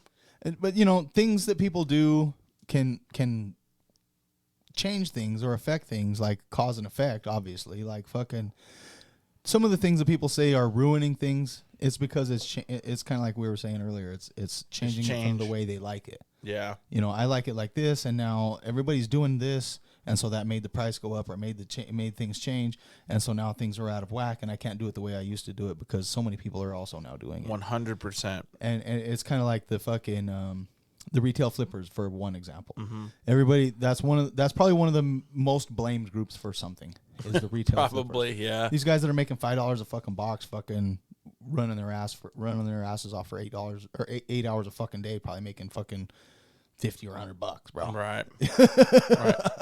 Right. But the thing is what happened was everybody was mad. Okay, these retail flippers, they're clearing off the shelves and there's nothing there, so now they're charging an inflated price based on supply and demand because they created a fucking demand by buying up the fucking supply. Right. Well, people were still paying it, obviously. Right. You bought it, I bought it. Plenty of people fucking paid those inflated prices. Yep. Well, Tops and Fanatics said, oh, well, shit, I guess that's the price we were supposed to fucking charge. How about, fuck you, yeah, we're going to start charging that much. So now that's the price.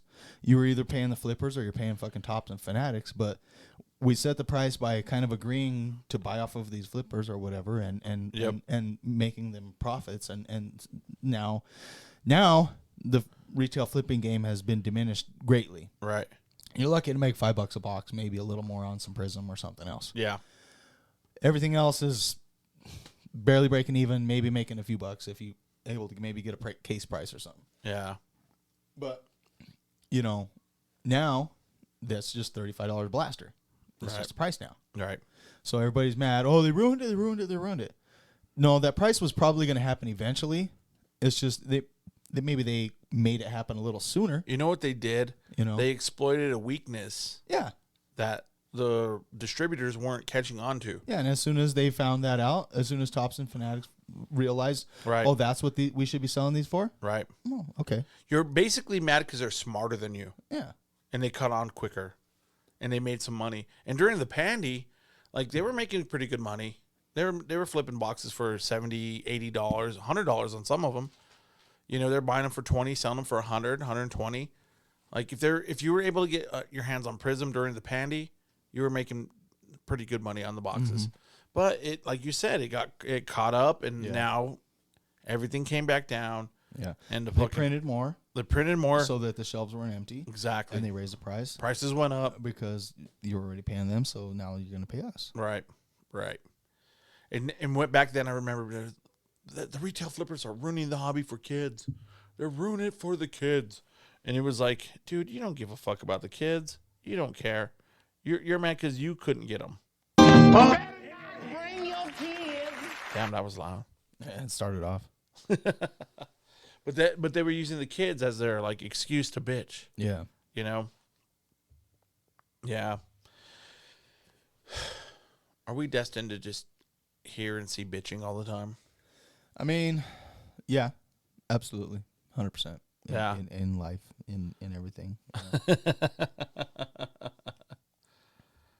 You know, and a lot of the people who are, you know, bitching about like people ruining things. A lot of the people that are bitching about, you know, what we were talking about earlier was like the business people. Yeah. A lot of the people who are bitching about things that are also getting ruined or whatever is like that kind of thing is like the true hobbyists who are pissed off at the people who do treat it strictly as a business because they call it a hobby. In most people's definition, like a hobby is something you do for fun and you don't give a fuck about the money. Right. You do it because it's fun.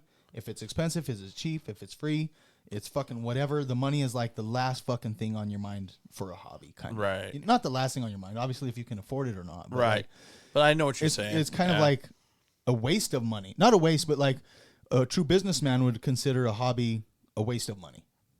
Right. You know what I'm saying? In a business sense? Yes. Yes. To buy something or to ever spend money on something that you're not going to reinvest into something or to flip There's- into something else There's is stupid. there's no ROI on that. Yes. Money. Yeah. And there's a lot of people that came in as businessmen from the stock market and everything else when fucking the pandy and everything else, and they were bored and they saw this as another way to fucking do all that. Right. And that's where that animosity comes from, is from those people that are doing that. And a lot of those people are still trying to call it a hobby, and they're not treating it like a hobby. Right. They're treating it like a fucking stock market. Right. And they're still trying to say hobby this, hobby that. You guys are still fucking with the hobby. They're ruining the hobby. Well, it's not even a hobby to you, bro.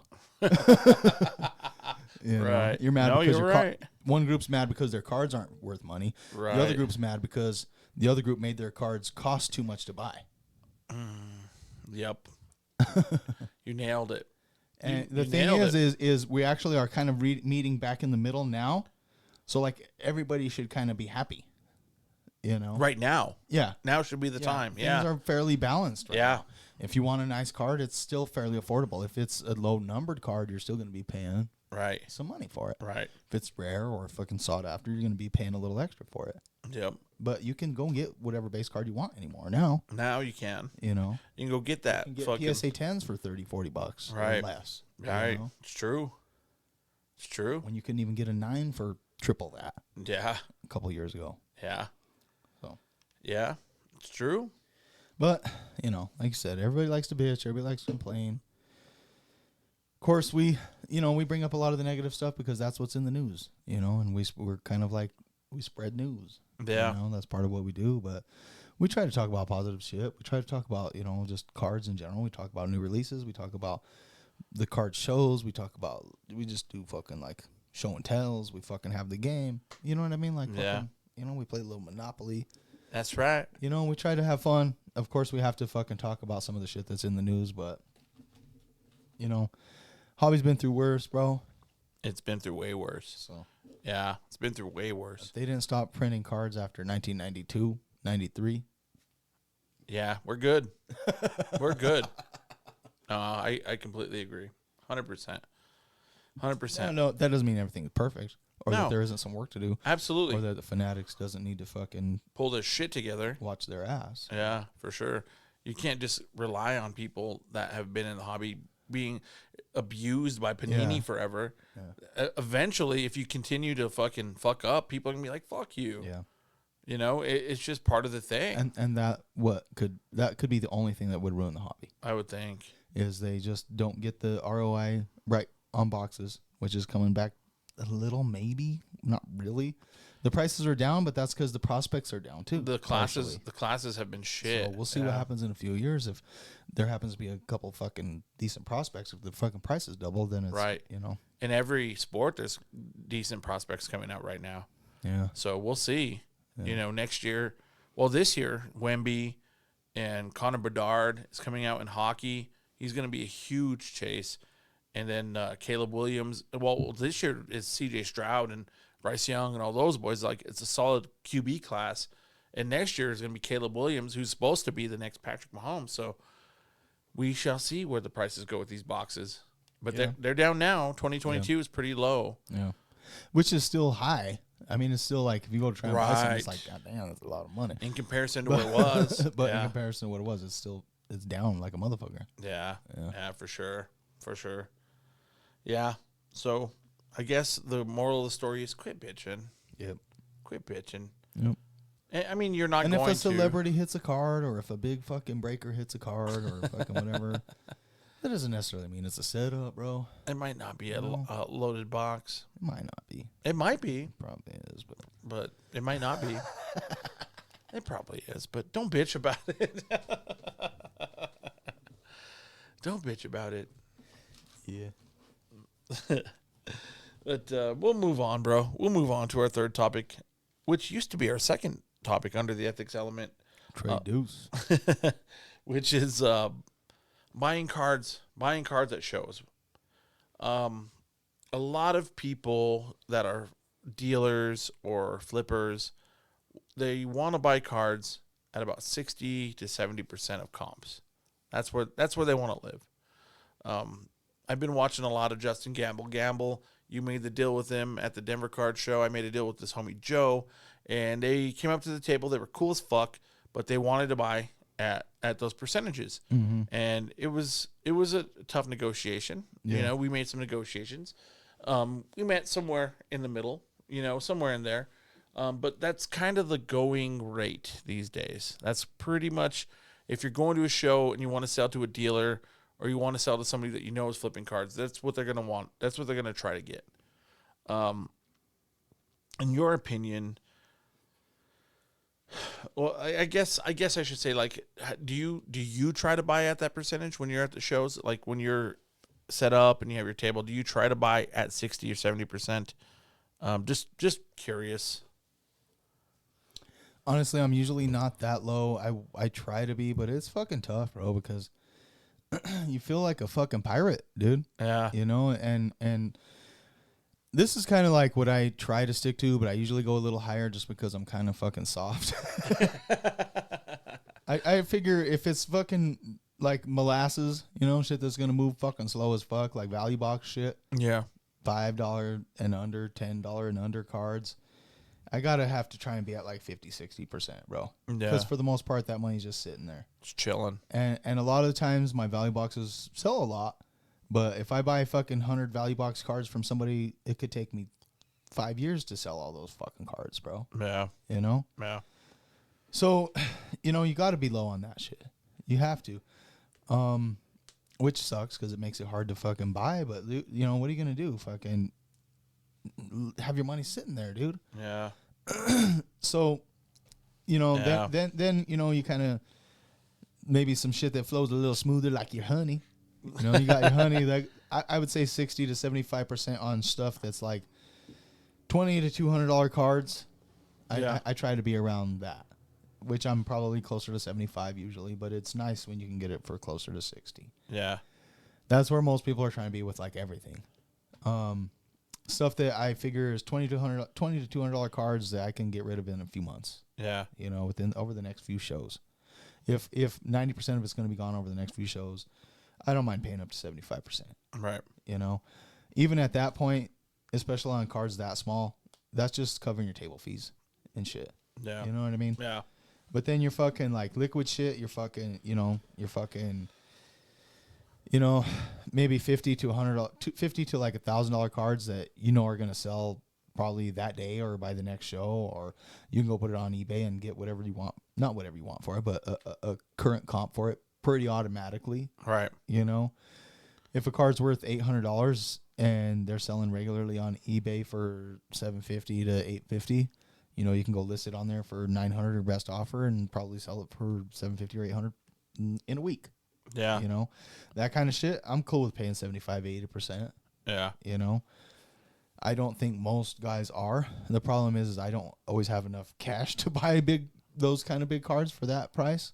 Right. So they end up going to other guys that paid less because they've got bigger pockets and they can buy it all at once and they can give them $3,000 for $7,000 worth of cards. Right. $3,000 is a lot of fucking money, bro. It is. And yeah, it's a lot harder for me to whip out $3 fucking grand. Right. You know? Right. I don't know. It kind of makes me think of like a few weeks ago at the last All Cards weekend. On Sunday, a lady walked up to me and she had that binder full of cards, and I told you about it. Yeah. She had a binder full of sick UFC cards, bro, and they were in fucking 9 pocket sleeves. And there was like a gold frame in there. There was like a fucking GSP. It was like one of the gold frame numbered out of 10. There's like booklet cards and shit just crammed into these 9 pocket fucking sleeves. Yeah. And she walks up and I just started flipping through them and I'm like, fuck, I want these so bad. And most of them aren't worth a ton. Most of them are worth 100. I'd say 10 to 100. And not very many were worth 100. If any were worth 100 besides the one I really wanted, the GSP. Yeah. GSP was probably $500 to $1,000 card, kind of depending. And the condition, it was a little dinged up, you know. I was kind of valuing it a little less when she first walked up. So when she first walked up, I took a few pictures and I said, she said she was trying to sell some of the other stuff, and I wasn't super interested in most of the football that was in there because it wasn't nothing too crazy. Like I said, it was mostly value box shit. And she said, I want to try and shop around this football if all you're interested in is the UFC. I said, all right, well, let me take a few pictures, and while you're walking around, shopping around the football, I'll try and comp some of this shit. And then when you get back, we'll figure something out. Yeah. And as soon as she walked away, I was like, fuck, I should have never let her walk away, bro. I should have fucking made her stand there while I fucking comped it all out and got the fucking deal done. Yeah. I was kind of trying to be a nice guy, and I didn't want to waste her time. I didn't want to make her fucking stand there for fucking 45 minutes while I fucking did all this shit. Yeah. She's selling them for her brother, who didn't really, he kind of knew what he had, but not really, and he had no starting price, and he had no fucking negotiation tactics whatsoever. Sent his sister to do his fucking shit. You know what I'm saying? Whatever. So I let her walk away, and I'm kicking myself in the ass the whole time for letting her walk away. And I comp out a couple of cards, or I try to, but that GSP is so rare that I can't get great comps. It's hard to find them, yeah. Everything else I'm finding is probably, like I said, $2,200 worth of fucking. Each card's probably worth $2,200. A lot of them I remember, like I said, they were thick cards. A lot of them were thick autograph cards, and they were in the fucking binder. So I knew they were probably a lot of them were fucking condition sensitive. So I didn't want to fucking get too crazy till she brought them back again. And I was like hoping and hoping and hoping and hoping. And when she finally came back, I was like, yes, finally. When she first walked up to the table, I said, well, what do you think he wants for the whole book? And she said, I don't really know. I said, well, if I was to make you an offer, how would that work? Are you going to have to call him? Are we going to have to go back and forth constantly on the phone? She said, honestly, I don't even think I would call him if he made me a good offer. And I should have fucking kept her around, made the offer. By the time she got back, a few people, I told her, you know, hey, you've actually got some nice stuff in there or whatever. And it kind of like got her hopes up a little bit. Right. Somebody had even given her a fucking thick top loader for the gold frame and a big thick sleeve for the fucking booklet and shit. So they didn't, you know what I mean? Somebody was telling her, hey, you've actually got some decent, and it wasn't baller shit, but it was decent. It was solid. So by the time she came back, she started thinking in her head, oh, this is actually worth some fucking money. Yeah. Which it kind of was. So she comes back, I make her an offer on it. It's pretty low. Don't get me wrong. You know, it's fairly low offer. And I told her, you know, basically it's condition sensitive stuff. There's a lot of stuff in there that's kind of beat up, you know, but this is my offer. You know, tell your brother, whatever. And if he has any kind of counter offer, we can go from there. and the guy won't fucking counter. He won't fucking say anything, dude. He won't fucking come up to any kind of price.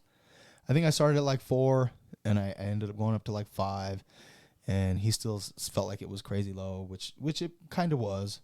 You know, I probably got a little greedy, honestly, in that fucking deal when I felt like I kind of could take advantage of her a little bit when she first walked up, and subconsciously I was thinking, man, I could have fucking snaked her. Yeah. But I didn't, and then I let her go, and then she went and she found out more about the card, and she came back. But then She went and got some info. then she wanted too much. Right. So it went from me probably being able to get them for fucking way cheap from me not being able to make a deal because she didn't have any idea what they were worth. Right. Then a few people told her they were worth actually something. She got in her head that they were worth like a lot. And then next thing you know, there's no fucking deal to be made. Now you're assed out. Yeah. So, I eventually came up to like $500 or $600 for the whole thing, which that's basically buying the GSP at comps or whatever and kind of getting everything else to fucking for fodder. Right. Which was still pretty low, and I probably could have made quite a bit of money on it, but it was a lot of it was stuff I already had, and there was tons of just value box football junk in there that I think they thought the football was worth a lot more. Right. Because it really wasn't. It was like a bunch of $5 and less cards, honestly, if that. And so I even told her to take out all the football, and I don't know. Anyway, nothing happened, but that's kind of what can happen, you know, like at first in my head I was like, oh, I'm going to score on this fucking gigantic fucking deal. But I fucking dilly-dallied around. Next thing you know, I fucked up the deal because she thinks it's worth a bunch now. Right. You had a conscience. Yeah. I had a little bit of a conscience, and I tried to let her go walk around and enjoy her time at the show instead of sitting there and fucking actually coming up with a better number and making her a true offer and whatever, you know. Yeah. I thought, she'll be back. Fucking nobody else is going to want that UFC shit, you know, which they didn't. Right. Because she still had it. Yeah, she still had it, but they did tell her actually it was kind of some nice shit. Right. You know? Interesting. So, in that scenario, or in any of the scenario kind of that similar to that, in your opinion, is it unethical to throw those kind of offers out? Well, like I said, I have more of a conscience sometimes, but a little. No, you know, see, this is what I usually do is I try and tell people as much as I can. I try my hardest to explain to them up front. Look, it costs me a lot to be here, especially if I'm traveling. I got to pay for a hotel. Right. I got to pay for the table. I got to pay for gas. I got to pay for wear and tear on my fucking vehicle. I got to fucking pay for my fucking time, my loading, my unloading, my fucking labor. Yeah. My lunch, my breakfast, everything. So it costs me a lot to fucking be here. So I have to get a percentage just to cover my costs, not even necessarily to make money. Not really making anything. I might make a few $100 if that, but for the most part, I'm hoping to cover my costs and shit here. And usually they're fairly understanding, you know, but they don't want to hear it, dude. They don't give a fuck. They don't care. Yeah. And why should they, dude? But that's the fucking price that you have to try and get. The thing is that I usually end up finishing with, if I start seeing that kind of grimacy look on their face, like, yeah, dang, I know that's $100 car and you only want to give me $70 for it. I say, hey, look, man, your best bet is if you want to get maximum dollar for it, is going to be to go sell it on eBay. Yeah. Take your time. You're going to go and you're going to spend your couple hours and you're going to make your fucking listing. You're going to do it right. You're going to make sure you fucking word it right. You're going to take a bunch of fucking pictures. You're going to fucking do all that. You're going to fucking list it. You're going to hope somebody fucking buys it for the fucking price that you want. Right. Then once they do, right, you got to go buy the fucking shipping supplies. You got to go buy some bubble mailers. You got to go print out a fucking thing. If not, you got to go walk it to take it over to the fucking post office, stand in fucking line, make them fucking print you a fucking thing, deal with their fucking negative asses, fucking all of that shit. You're not wrong. Ship it to the fucking buyer. Once it gets to them, if you're a fucking new seller on eBay, you got to wait for like a week to get your fucking money. Right. And then fucking after that, then you finally get your fucking money. And then they say, oh, there's a little tiny fucking scratch on this motherfucker. I don't fucking want it anymore. It's not what you described it as. And now you got to start dealing with fucking complaints. And you got to start dealing with all that kind of shit. Which is fine. That's not that hard. It's not quite as hard as I tried to like make it seem just now. It's a pain in the ass, though. But it is a little bit of a pain in the ass. But if you really want to get top dollar, that's what you got to do for that. You got to deal with all of that. If you're willing to do all that, word, more power to you, bro. Because if you want to get your $100 for your $100 card, that's what's going to happen. But you're actually going to walk away with about $75, which is Kind of what I just Kind of what I. They don't get it, bro. Right. Right. 75 and fucking hour worth of fucking hassle. Right. Right. If not more. If not more. So, that's fine. And there, I'm not trying to tell anybody don't sell shit on eBay. No, definitely do. If you have the patience and the wherewithal to do it, definitely especially do if you're it. selling multiple things. You're going to buy a package of bubble mailers. You're not just selling one fucking card. Right. You're selling one card. That's a pain in the ass. You're going to really go buy one bubble mailer. You're going to go stand in line. You're going to pay your fucking full price for your shipping because you know what I mean? Like, right. No, it's true. It's all true. And people at shows and that come up to the table don't realize any of that. Yeah. Most times. No. Most times. No, a lot of new people don't. A lot of young people don't. Mm-hmm. It's like you've never sold on eBay, clearly. Yeah. Because it's a process. It takes a lot of time, money, effort. It takes a lot. You have to have your bank account linked. You have to have everything. And if even you sell too much, now you're going to pay taxes. Right. And like you said, a week for new sellers to get their money. Sometimes it's longer. Yeah. Sometimes that was just thrown out. Yeah. Sometimes it's a month. Yeah. Like, dude, you're going to be waiting on that money. Yeah. So is it worth all of that to not get 70 right now? Yeah. 70 cash, walk away, smile on your face, walk to the food truck. And if not, I don't care. I'm not mad. I am not sad. Yeah. No. I'm not upset that you didn't sell me your fucking card. Butthurt that your dad didn't, that your dad or your mom talked you out of it. Right. No, it's part of the game. Yeah. It's part of the game.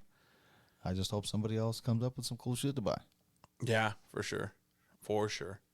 So, like, anyone listening and that's new or newish and don't really know, take a lot of that into consideration because it's a part of the deal. Yeah. It's a part of the deal. And I know our costs of being there, driving there, food, all that doesn't matter to anybody. No. That's not their fault. It's not your fault at all. Drive from 2 hours away. We're choosing to do these things. Pay for the hotel. So I get that. No. And you shouldn't care, but I care. Yeah. And the card's in my possession. So now you have to either pay it or not. Or if you want to sell it, you have to accept it or not. Yeah. It's pretty simple. It's pretty basic. Excuse me.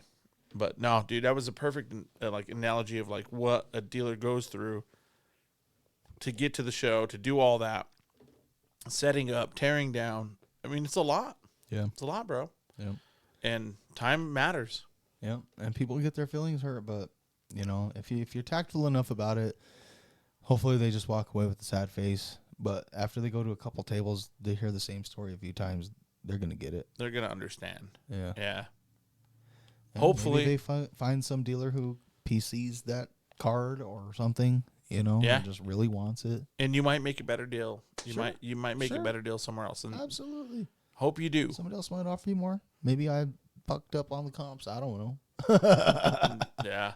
Good luck. Yeah. No hard feelings whatsoever. Yeah, for sure. care. For sure. So it all boils down to the ethics of it. So if a dealer's offering you 60 to 70%, somebody's throwing that number out, they're not trying to fuck you over. No. They're not trying to be unethical. They're just trying to make what they got to make. Yeah. So. And, there's ways to go about it. If the dealer's just being a dick, if you walk up and you hand them a card that's worth $100 and they're all short and curt about it, I'll give you $50. Yeah. That's a little different. It's different. Yeah. And if they kind of try to explain to you, hey man, I have to buy a percentage. What I try to say is, I'm actually gonna I'll try and comp it with them. We'll look it up. I'll be like, the average sales are about $85, so I'm gonna probably put an $85 sticker on it. Right. Even though you see that last comp is 100, or you see some other comps for higher or lower or whatever, I try to stay pretty fucking within the average and shit. I don't necessarily go off of the highest one when I put my sticker out. I might put a little inflation on there or whatever, but that's what I'm going to put maybe an $85 or $100 sticker on there. Right. But I'm probably not going to get what I put on there. Right. Either. I'm actually going to probably take at least 10% off of whatever sticker I fucking put. They're going to talk me down. Yeah. So if I put 85, I'm probably only going to get 75. Right. So that's why I can only give you 60, because I got to try and make $15. I got to make something. I got to make fucking few dollars, dude. And if not, it's fine. It's fine. I'll be glad you sell it to me. There's plenty of other dealers. There's eBay. There's your homies. There's the card shop. A lot of options. There's a lot of options. Yeah. You might There's make a couple more dollars somewhere else. right. If you want to put in the time, there's whatnot. Yeah. There's tables at the show next time. Right. Buy a table and then you'll see. Yeah. Yeah, it's true. It's true. I couldn't agree more, bro. You fucking nailed it. You fucking nailed it. Yeah. And I love shows. I love the customers at the shows. I love, I love the dance of even like negotiating and doing all that. That's fun. That's part I of like the fun. showing the younger collectors, not the kids per se, because they don't give a fuck and they don't pay attention and they're just like, do you want to buy this? Nope. When they're gone. Right. But like the older teens or, you know what I mean? Those kind of guys, I like actually like kind of showing them shit and they're like, receptive. You can kind of see it in their eyes. They're like, oh, that kind of makes sense. They're receptive. Yeah. Or you break their heart and they're like, damn, that fucking sucks. But like, I get it. Mm-hmm. Yeah. Yeah. Dude, there's adults that do that too. Oh, yeah. You come up to the table and you tell them kind of what you said, and then they're like, oh, fuck. Yep. But they get it. Yeah. Sometimes. Yeah. Well, and Yeah. sometimes they just bought a card for a fucking X price from somebody down the way, bro, and they're trying to trade it or sell it to you. And I'm like, fuck, dude, you That's didn't tough. pay that sticker price on there, did you? I'll be like, oh, what are you trying to get out of this? They're like, oh, well, I just paid that for it. And I'm like, Sorry to say, but you got fucked. yeah, bro, I can give you like half of that because you actually paid fucking $150 for a $100 card. Right. I can give you like $75 for it, dude. Right. You kind of just got fucked. Yeah. That's tough. I see that. I've seen that a few times. Not a lot, but enough to where it's noticeable. Mm-hmm. Younger people, usually. You know where I see that the most? It's either younger people or new rookie adults. I see that in the trade up challenge a lot. Oh, yeah. I see these. Who are these people? Yeah. Who are these people? Like, a kid will bring you a $50 card and you'll trade him a card that says 75 on it, but it's a $20 card. Yeah. And I'll look And they know. Yeah, they know. I'll look up the comp and I'm like, ooh, Yeah. somebody bent you over, kid. Yeah. And thankfully that shit's thinning out quite a bit. It is. I haven't had to deal with that for the last few shows, honestly. It is, yeah. But, dude, that's rough. It's rough to see that. I'm like, fuck. And then you want to talk shit and call them out, but then you're like, it's a kid, so I'm trying not to talk too much shit. Or I'm like, who fucking did that to you, bro? Seriously. Right. And sometimes you can tell because you can recognize a little sticker here and there. You know what I'm saying? Or a little price tag thing. It's like, Yeah. I know who uses those fucking tags. I know whose label maker has the 3 stripes on it. I'm just kidding. Yeah. Yeah. So, no, that was a good topic, bro. Word. You fucking nailed that one, dude. I got to say. But, want to hear from our other sponsor before we jump into some sports? Yep. All right. We're going to throw a little commercial at you guys, and we'll be right back with you as soon as we're done with it.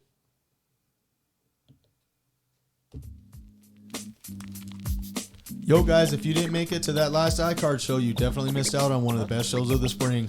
Now it's time to get ready for that Super Summer Show, July 22nd at the Doubletree Hilton, 6900 Tower Road in Denver, Colorado. Doors open 9 a.m., show ends at 4. Come and enjoy that free admission and meet some of the finest people in this Colorado card scene. For vendor information, go to iCardsUSA.com. That's iCards with a K. All right, and we back. So that was a little word from iCards USA. There's going to be a show in Denver on July 22nd. It's going to be at the Doubletree Hotel, 6900 Tower Boulevard. Is it Tower Boulevard or Tower Road? Tower Road. Tower Road. And it's going to be at the Doubletree, like I said. It's a beautiful hotel. It's nice and new, and awesome restaurant adjacent to the hotel. And Mark from iCards is an awesome dude. He's going to put on a hell of a show. He always does. And make sure and get up there. It's free admission.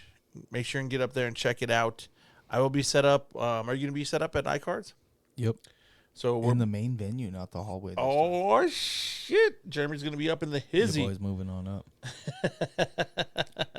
Actually, he offered me tables in the main venue, and I kind of wanted the hallway, but, like, he already offered me the main venue, and I was like, I hate Jeremy's going to be in the main venue like...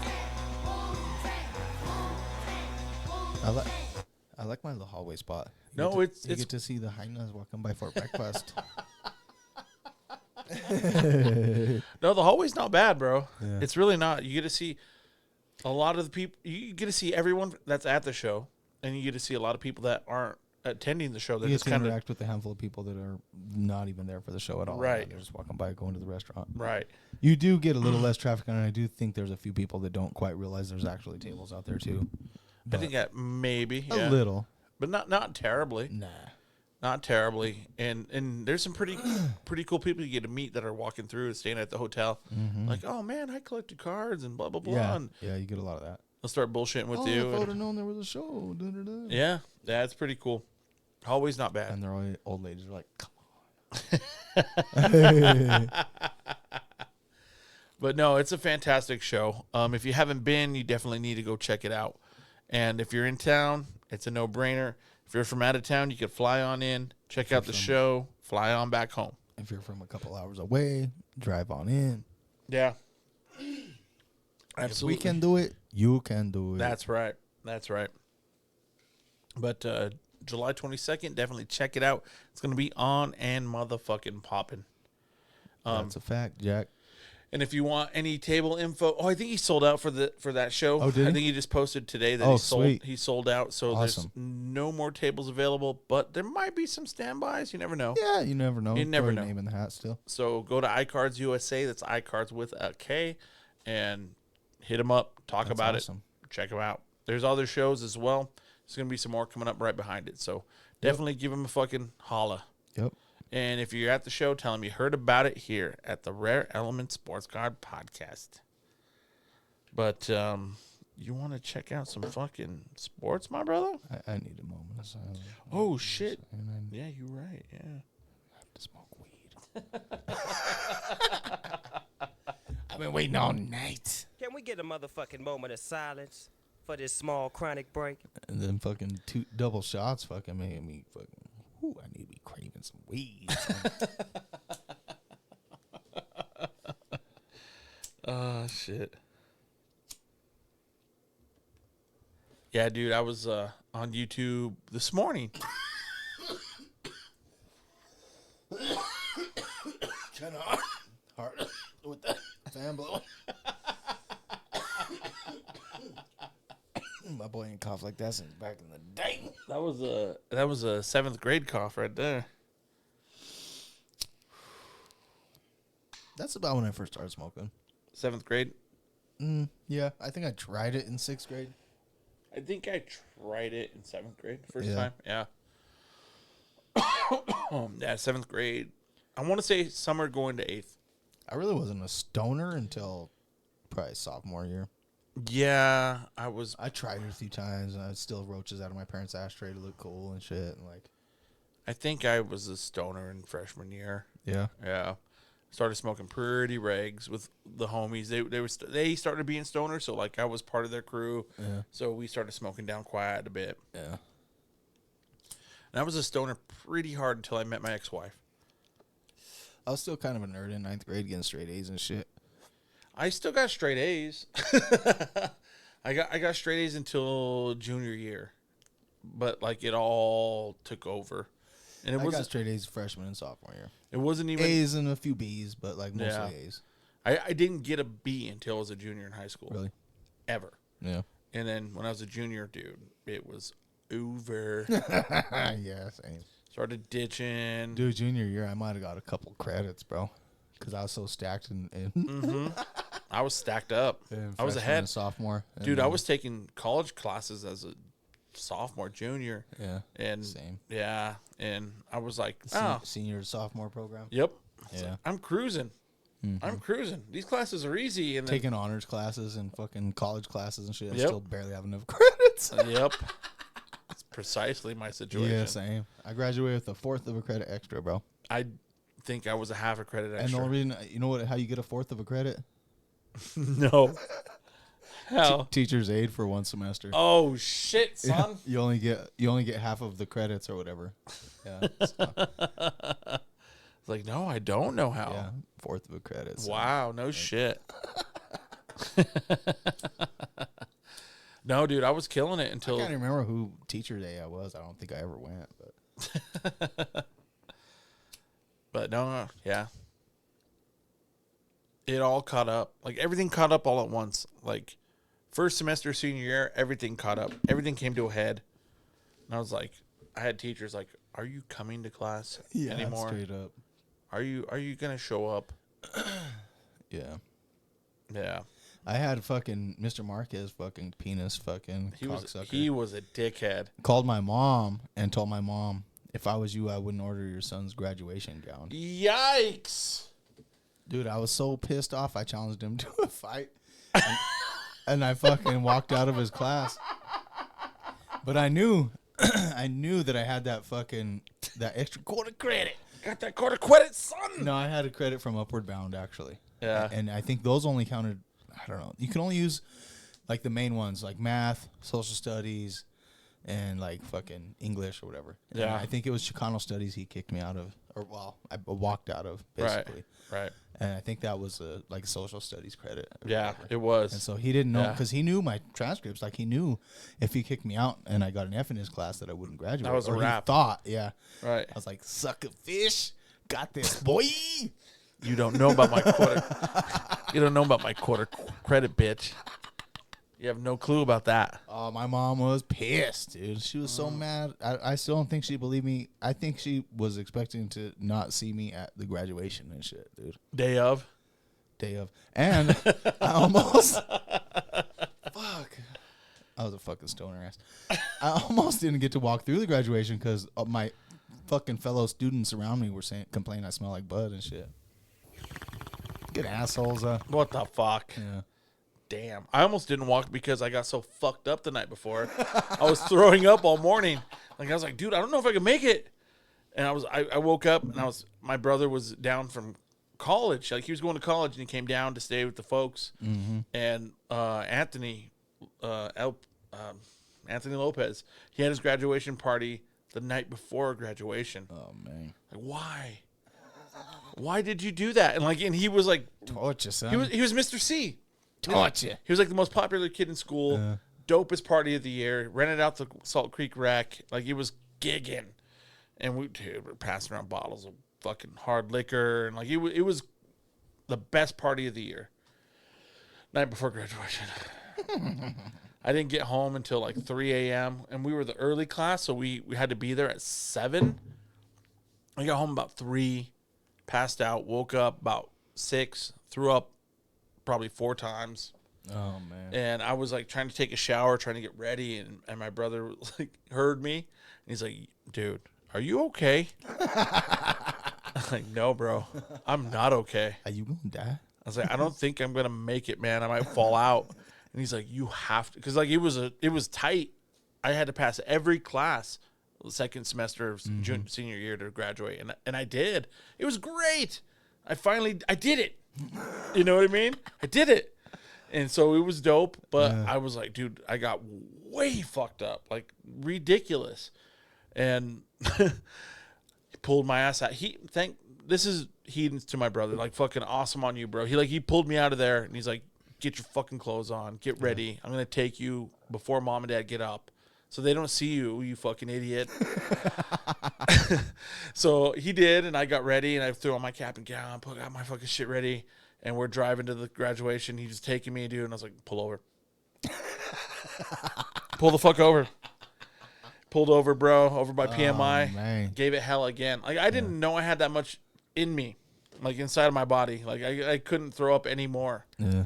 And I fucking puked again. I was like, son of a bitch. And he's just disappointed, brother. Look, just like, you fucking degenerate fuck. And we get back in the fucking vehicle. We get there, and I'm just hurt, dude. I'm a hurt unit. Everyone is. Everyone. Yeah. All the friends, all the homies were all hurt, dude. Because it was the same scenario for all of us. We all partied way too hard. We all did the same thing, same party. Sit down, fucking graduate. They called my name, and as soon as they said my name, sober. Boom. Yeah. Adrenaline. I did it. Yeah. Sober. Get off the stage. Let's go get fucked up. Let's go get fucked up. Yeah. Those were the days. Those were the days. Yeah. Yep. I remember we were just sitting there, bro, and we were actually. He was my smoke buddy, Mo Wagner. Oh yeah. And we happened to be sitting right next to each other for graduation, side by side. 'Cause it was all signed by the order you graduated in. Like or your like I said, I graduated with a quarter of a credit extra, but I was still like in the top 100. Right, So I was 'cause like you had 105 or something. good grades all throughout. I had good grades. I just didn't have enough credits. Right. Same. So every time I'd get a shitty grade, I would just bounce. I think I finished drop like the class, 70 go to something. Teacher aide or something. Yeah. Yeah. Go to graphic arts and But yeah, and we were sitting next to each other, bro. And I just remember they came in, they walked up, and they're like, "Moses, Jeremy, let's go." And they took us backstage and they had this whole deep conversation with us and kept asking us if we smoked and this and that. And we're like, "No, I don't know what the fuck you guys do." "Well, you're fellow classmates, and you guys are in danger of not being able to walk through. And just think of the disappointment of your family." And oh shit. like giving us that whole fucking thing, and I was No just way, bro. I was just kind of like, I don't care. I'm only here for them anyway, and like I don't even want to be here. So if you could just be doing me a favor, honestly, if I could just go start getting fucked up sooner, that'd be dope. I'm still gonna get my diploma, right? If I got it, yeah, I'm still getting that. yeah, cool. Deuces, son. And they gave us the whole fucking lecture, and they they let us go. Yeah. But where we were sitting just happened to be in a group of fucking nerds, Fucking nerds. But that's because we both had decent grades, bro. Right. We were up towards the front. Up with you know what the I mean? nerds. Yep. Absolutely. Oh yeah. And they were like shocked that I wasn't like all scared, like, Yeah. "Oh my god, what's gonna happen?" Like, this is over. Like, I don't even have to be here right now. This is extracurricular. I'm just here for you guys and my Mom and dad. Yeah, and they still don't believe that I'm want gonna to walk. fucking be here. Yeah, they don't even fucking think I'm here. Technically, So if I don't walk, I'm good. if I show up with that paper, they're gonna think it's forged, but I don't care. I don't care. It's real. Oh my god. Oh, that's hilarious. Damn. Fucking. Now that we've reminisced long enough, I suppose we could talk a little sports. I guess we could jump into the sports. Let's do this. All right. So the first topic under the sports element this week is about Wemby. Wemby had they were in Vegas and they had the summer league games going on. He played his first game in Spurs uniform and didn't do much. He had like 9 points, 8 rebounds, and he had quite a few blocks. I think he had 4 or 5 blocks. Yeah, his blocks were like, holy shit, that was crazy. Yeah, his defensive side was pretty strong, but I mean, for people in the hobby and basketball heads, they were like, "Oh my god, he's a bust." Yeah. Game 2 was on Sunday. He went out there and played much better. He had 27, 12, and I think 3. And looked a lot better. He looked like more comfortable. He kind of got his feet underneath him a little better. And did okay, man. 27 points is pretty solid. It's a summer league game. The summer league games are basically practice games. Yeah. It's a lot of people of their age group, a lot of first and second year players. And I don't know, he did pretty well second game. So after the first game, dude, everybody was flipping the fuck out and talking mad shit. I mean, all over the place. It wasn't just hobby people. It was like sports people. It almost seemed like people wanted him to fail, bro. Do you think that that's the case? Do you think people wanted him to fail? Or do you think that it was just like crazy overreaction time? I mean, he didn't look great, especially in that first game. He looked pretty fucking shitty. And then some of those practices, he didn't look great. His defense, like I said, the fucking shot blocking looked fucking awesome. But that doesn't mean shit, bro. Like I said, it's fucking summer league, dude. It's his first 2 fucking games ever against the true fucking elite competition. You know what I mean? Like, yeah, Europe League is whatever. You know what I mean? And there's some tough players over there, obviously. Yeah. A lot of them make it over here. Right. But it's not the NBA. Right. You know, you know, it really doesn't mean shit, but you know, when you come in with that much hype, there's like zero room for mistakes. Right. You know, Right. you come in with that kind of hype and any little fucking thing, and people are gonna start questioning you. Right. You put up 9 points. Your security fucking smacks Britney Spears. You know, shit happens. Stop punching yourself, bitch. Quit hitting yourself. Quit hitting yourself. Brittany, quit hitting yourself. Oh my god, they treated me like a normal person. Oh my god. Dude, has she never seen like people run up on her with her security? Has Dude, she I bet never you people witnessed have that? gone fucked up probably for running up on her probably. You know how many sick fucks are running up on Britney Spears on the daily? Right? You know? So many. Oh man. Yeah, you know, the other thing though is like, I don't know. He came in with a lot of hype, but like you can't fucking judge him on that yet. Like No. he probably was overhyped, but you know, you got to pick somebody every year. You have to pick a fucking golden goose every year, or else Yeah. got to have somebody to talk about. And that height of his, and his like ball handling capabilities, Just his unique, yeah, and his skill set, and his skill set for his size. yeah, exactly. So that's why everybody's like, boom. Yeah, You know, and guys like Jokic and Embiid and Durant are like pretty much the head of the class in the NBA right now. I mean, Giannis, like guys with size that could move and are athletic. they and can do more than stand under the hoop and hold their hands Exactly. So that's kind of the model of the NBA right now. So like I can understand why everybody's like going nutty. Everybody has the expectations that they have. I get it, but calm the fuck down. You know, calm down. Yeah. And they pulled the plug on him. Like, so those 2 summer league games are going to be it. Like he's done for the summer league. So the Spurs are like, we've seen enough. That's enough of this shit. Take him out. And they're not wanting him to get injured. And I could understand because like some of those games, I watched the second game cover to cover, and I only watched highlights of the first game. And the second game, even in the second, when he played better, he played great, but like he fell down a lot. He was off balance a lot. He hit some threes. He did some things. He got a fucking high ass center of gravity, bro. He's a big dude, tall and really skinny. So it looked like it's like, man, he can get hurt at any second here. Like he's gonna fuck. Oh, he fell. Like it looked like that. And I think he even got a small little nick. You know, so like I could see why the Spurs are like, all right, that's enough. You know, he's the number 1 pick. You know, we need him healthy for the start of the season. So I get it. But it would be nice to see him play a few more games. It'd be nice. Yeah. It would be cool. But I understand.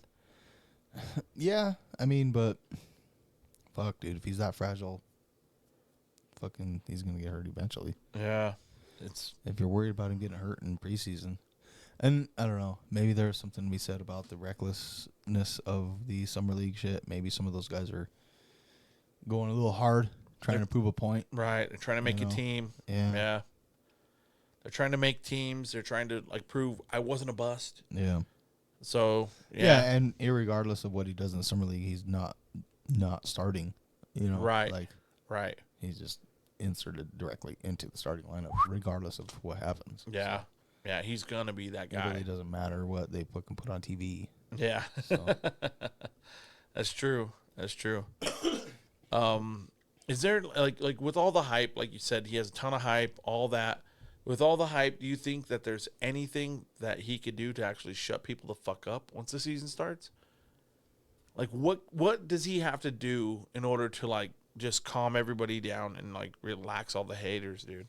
Well, the only thing that's going to shut up some of the haters would be, like, his performance.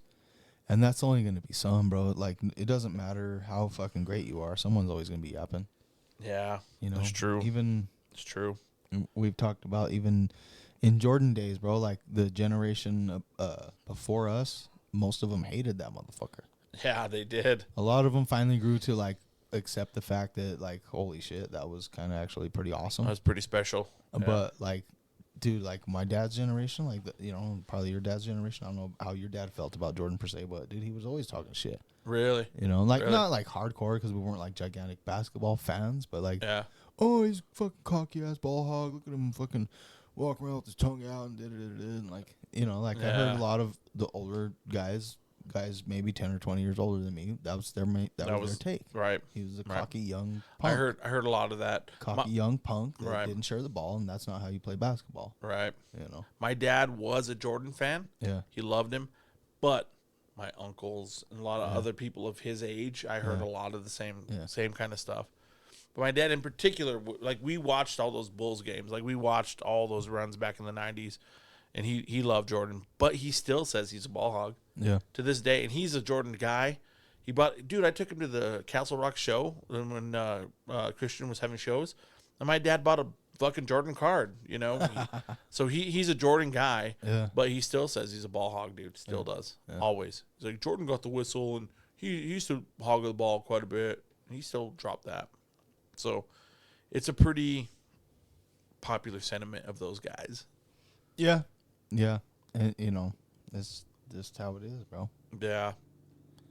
It's generational, and it's just, you know, people are always going to kind of. We talked about it a while back. I don't remember who or what we were talking about, but like, it's weird how people hate on success, you know? Mm-hmm. It's true. Like, they root for you to. Fall on your face. Yeah. Yeah. When you're 7'5", and you fall on your face, that's a big fall.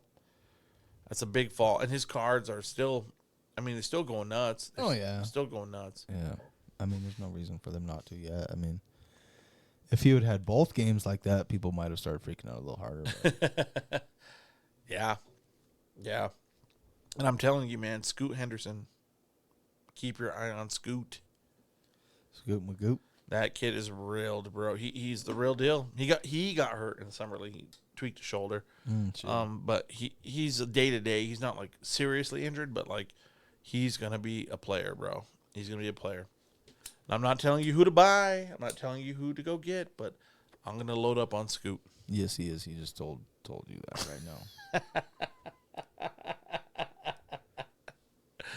Oh, shit. But If you don't buy him, you're stupid. if you don't buy him, you're dumb. You're dumb as fuck. You know what I'm going to be doing? Buying Scoot. Scooter McGavin. I will. Unless he gets hurt, like, a catastrophic injury could change everything. But, like, he seems real, bro. He has real NBA speed. People can't seem to guard him. I don't know. I think he's going to be special. I do. But that's my take. Yeah. But we'll see. We'll keep an eyeball on Wemby. Snap a few up and keep your fingers crossed. For sure.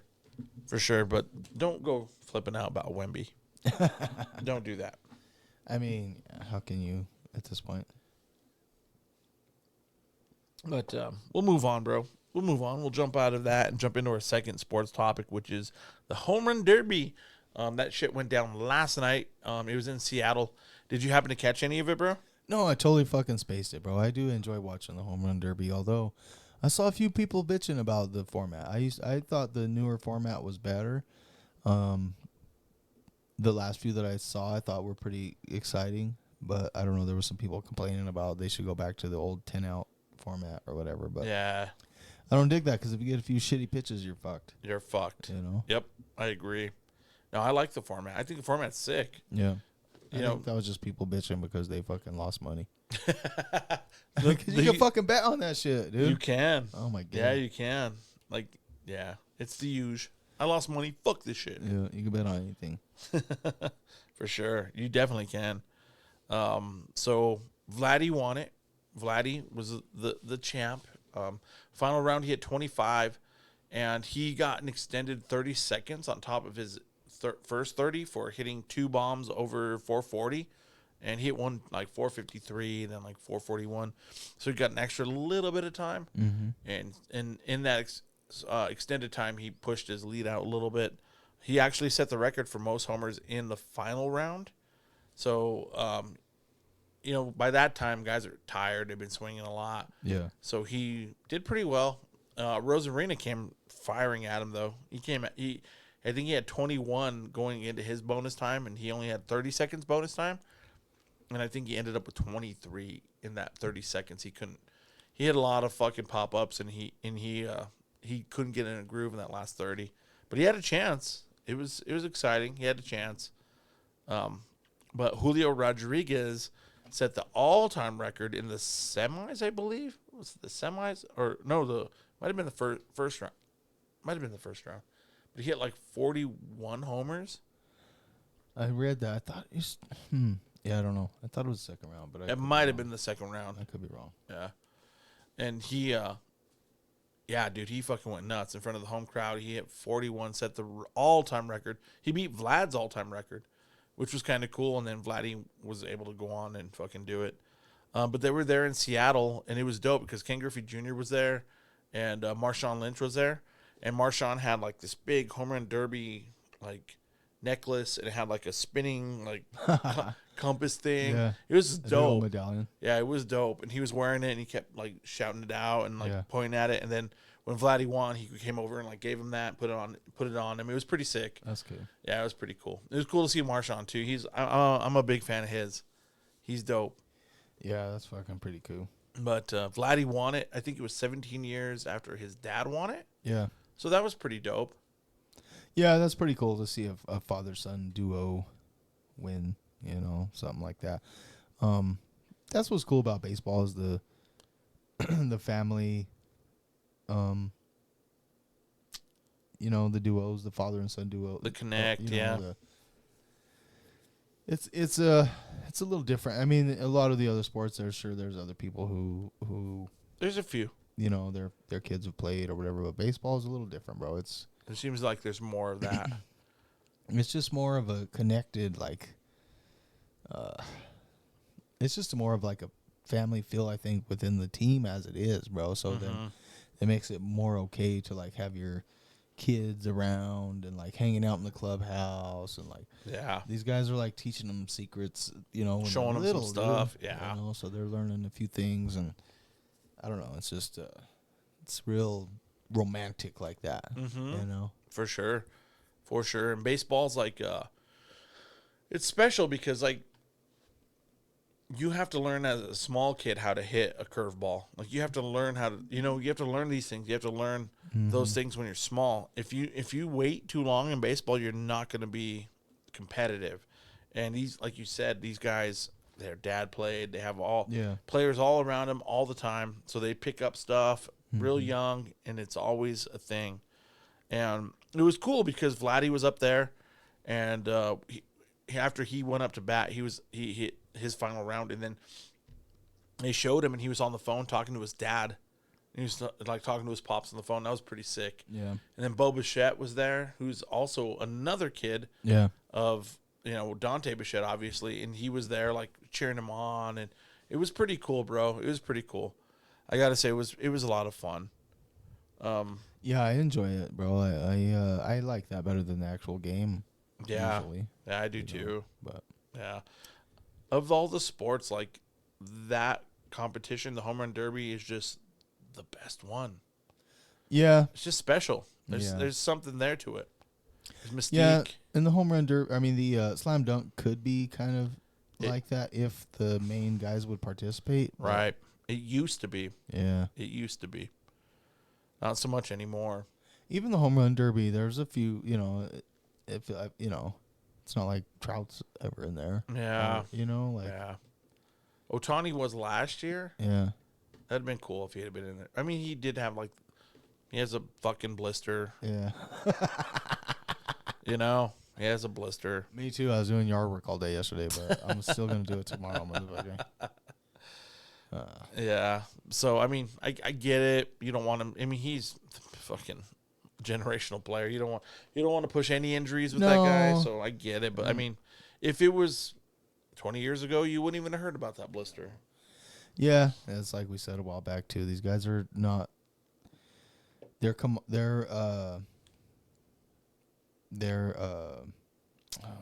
I trying to say?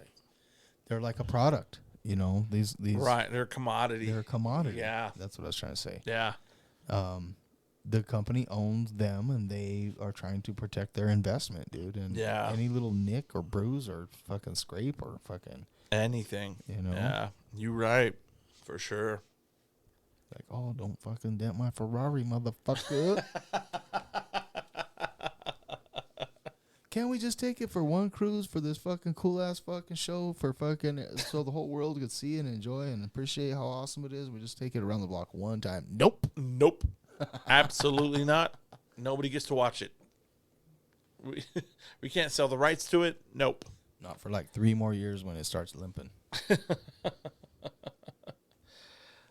Shit. Not till it can't pitch anymore. That's right. But yeah, dude, it was dope. It was a good home run derby. They're always pretty fun, but it was sick. And we have a lot of Vladdy cards, so I'd like to see him do pretty well. So it never hurts anything. Never hurts when you get to pump it a little bit. Pump that shit so you can dump it. Pumping and dumping all night long. I remember you sang that. It was one of the first pods. Dude, that shit was so lit. I loved it. It was so dope. Pumping and dumping all night long. Yeah. Hell yeah. Sadly, little things like that don't really affect the card prices too much. They really don't. Yeah. No, they really don't. Pete Alonso shit never went up because of that. No, and he won 2. Yeah, back-to-backs. And is still one of the few guys that's like, fuck yeah. Yeah. I'm down. Yeah, he'll do it every year. And he got smoked this year. Yeah. Well, and I saw Luis Robert hurt himself or something. Oh, did he really? Yeah, I didn't see that. He's not going to play in the actual All-Star game because he fucked himself up. Oh, no shit. Apparently. Good old Lou Bob. Yeah. No shit. He did perform pretty well. He had a lot. Yeah, he did well. But yeah, Julio did well too. Again, he did well last year. I think he made it to the finals last year, but he got beat in the semis. I think Vladdy beat him. But it was fun, dude. It was dope. Got to see that. But is it that time, my brother? Yep.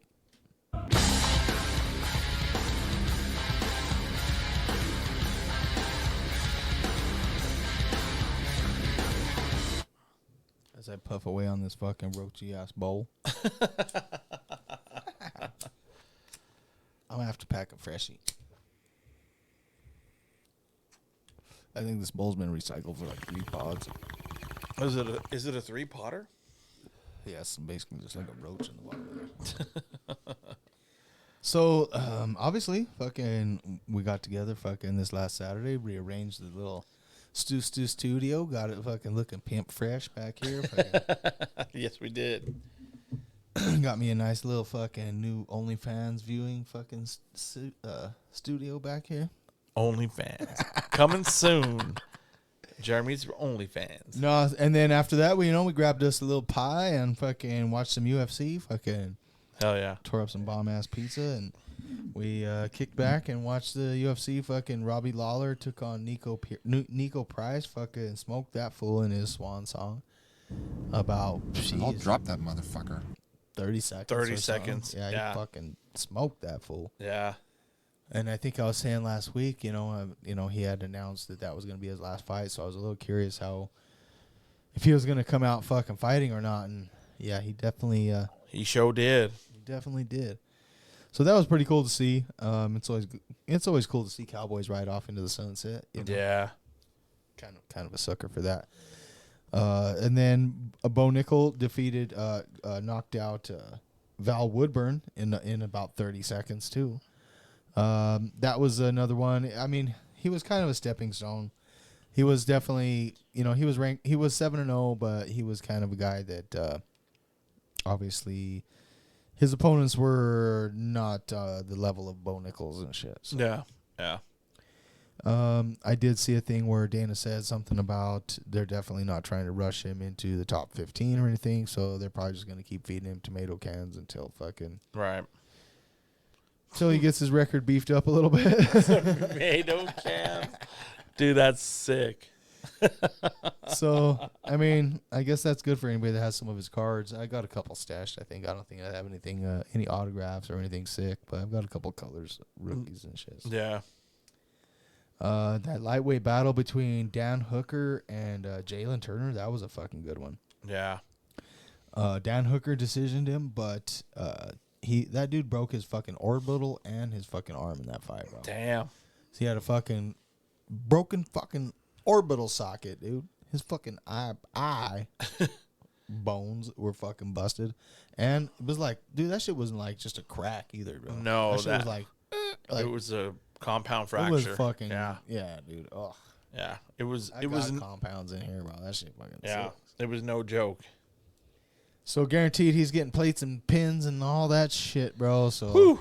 And he fucking did all that and he fucking still won. So Still won. He performed well too. pretty fucking gangster, dude. He's a Yeah. fucking blonde dude, and his hair was like straight pink afterwards. All the blood. It was fucking gross, but it was a good fight, dude. It was a great. Say another motherfucking word, and this shit is over. Yeah, dude. Even at the end, even Jalen Turner was kind of like, Yeah. and in a war like that, that's what's kind of cool about like combat sports and UFC specifically, because it definitely doesn't happen as much in boxing, but at the end, even when you lose, sometimes to have gone through some of that, it's like you feel like you won because it was like, damn, that was fucking badass. Dude. Yeah. Yeah. You know, for sure. And there was a few fights like that, dude, that where, you know, it was such a good fight that you wouldn't really have been pissed if either guy won. Right. You know? Right. Kind of like the Alexander Pantoja versus Alex Andre, apparently. That's how they were saying it. Pantoja. Against Brandon Moreno. That was a split decision, but that was a fucking badass, tough fucking fight, dude. Yeah. That was a great fucking fight. I think he said something like, I wouldn't be surprised if either guy won or something. I don't remember. Or I wouldn't be upset if either one of them won or something. But Yeah. Yeah. it was a good fight, man. And I was sad to see Moreno lose because I'm a bit of a fan of his. But that's the second time he lost his title now. And Really? So that division is tough, bro. There's a lot of fucking bad dudes in that division. He's beat Figueiredo several times, and now he's got this guy who's beat him 3 times. 3 times, yeah. So once was in Ultimate Fighter, so that doesn't technically count like on the records, but he definitely beat him. Yeah. And then the other, they were all in the UFC too. So I mean, it's not like there's not really no excuses, man. It's just like He beat you, bro. like you said, sometimes guys just have your number, man. What Yeah. are you gonna do? They Fucking Pantoja was fighting insane. He was going for it, bro. Yeah. He put it all out there. Yeah, he did do a little bit of dry humping, but it was, it was a good fight. A little bit, yeah. It wasn't horrible. It wasn't egregious. But yeah. there was one round where Moreno kind of had him, dude, and I think some of these rounds, I think we said it last week too about the guys getting kind of saved by the bell. Yeah. And yeah. you never know if they got another 30 seconds or a minute, they could going. Could have been done. Things could change totally different. Yeah, for sure. But either way, he lost his title, and what are you gonna do? That was a great fight, though. It was pretty awesome. It was a good fight. Yeah, another fucking good one was actually the Dricus Duplessis. Duplessis. He knocked out Robert Whitaker. Fucking, that was round 2 knockout, but fucking dude looked fucking legit, man. Yeah. Yeah. Dude looked fucking legit. He was throwing bombs. Yeah, he looked healthy. He looked fucking fit. He looked strong. Whitaker's like, no, I'm pretty sure he's number 2 in the division. So yeah, Izzy had to come in and act like a fucking dickhead afterwards. It was pretty stupid. Did you see Dana White's comments about it? Yeah, bro. Like, yeah. Like, what do you mean? Huh? What? And I'm kind of an Izzy fan, bro, and it made me like, dude, why? Fucking pretty cringe, dude. Why, bro? Pretty cringe. Came in and just kept calling him the N-word and trying to like dare him to say it, and like he was kind of daring him to say it. It was like, I don't know. Yeah, he's from South Africa, but that's not what that means, bro. Right. Like, it was a little weird. But apparently they've had some beef back and forth on like Twitter and shit before, because they're both from Africa and they're like, "Oh, I'm the real African" or whatever. And I'm the real. Yeah. It's like, well, I'm the real African because my skin's black, and well, I was born here too, so what the fuck? And right. I don't know. They have this weird fucking back and forth that they've already had kind of going on already, apparently. But and like, in a way, I kind of respect what Dana White said. Yeah. It was kind of cool. He was like, he's black. He could say that word. I can't. You can't. He can. Who gives a shit? Yeah. And I was like, no, I feel that. It was funny. It dude. was just funny when they first asked him too. They were like, "Well, what did you think about how Izzy was bringing up race?" And he's like, "What? Huh? What do you mean? He brought up race? What are you guys talking about? Well, he did say the N-word several times. Yeah. Yeah. He's black. He's black. Yeah, but it was kind of like, yeah. It was a little rough, but it was pretty antagonistic. And it's like I said, too, like, I don't dig on how they allow the guys to come in and steal their thunder like that. That's not cool. That's his moment, bro. it's really not cool. It's really not He just won a battle. Let him enjoy that. Give him fucking 24 hours, bro. If he's walking out of the octagon, going to the locker room, and you're sitting like octagon side talking shit, Yeah. okay. A little bit. Sure. Okay. Yeah. That's fine. Sure. But don't come into the fucking ring, bro. Yeah. And that was obviously all staged. Not what Yeah. happened or what was said per se, but that was planned. He was there only because they let him in there. UFC wanted him in there to fucking promote that fight, etc. So I get it, Yeah. but at the same time, it's kind of stupid, Dude, bro. he just fucking had a big, gigantic win. Let him fucking... This guy trained for 6 months, busted his ass. Let him sniff his roses for 45 seconds before you fucking Right. smell your fucking caca. And that's fine, too. I'm all for promoting the fight. I'm all for fighting back and forth. Some of the way he did it was kind of whatever, dude. It was kind of corny and, like, that was dumb, you know? Yeah. And it was just whack. But I get all of that, bro. But let the guy celebrate for a night, dude. Let him have his night. He just fucked that dude up. When nobody thought he could even win. Right. You know? Right. So nobody was letting him fucking, giving him any fucking chance for that fight. But anyway, that would fucking bring us to the, of course, to the featherweight belt fucking unification, if you wanted to call it that, against Alexander Volkanovski versus Yair Rodriguez, who was the interim. Volk was, of course, the true champ, if you want to call him that. He fucking whipped him up pretty good, honestly. He dominated. He showed him who was Yeah. boss, dude. He was like, Yeah. no, this is my shit. You're pretty good, but not like as good as me. Right. And dude, I gotta say, dude, Volk is so dope. Yeah. He had every right to like be pompous and talk shit and act bad, and he was like, you were dangerous. Like I had to train really hard for you, and I was keeping you. I wasn't like taking you lightly and like that was dope, bro. That was true sportsman right there.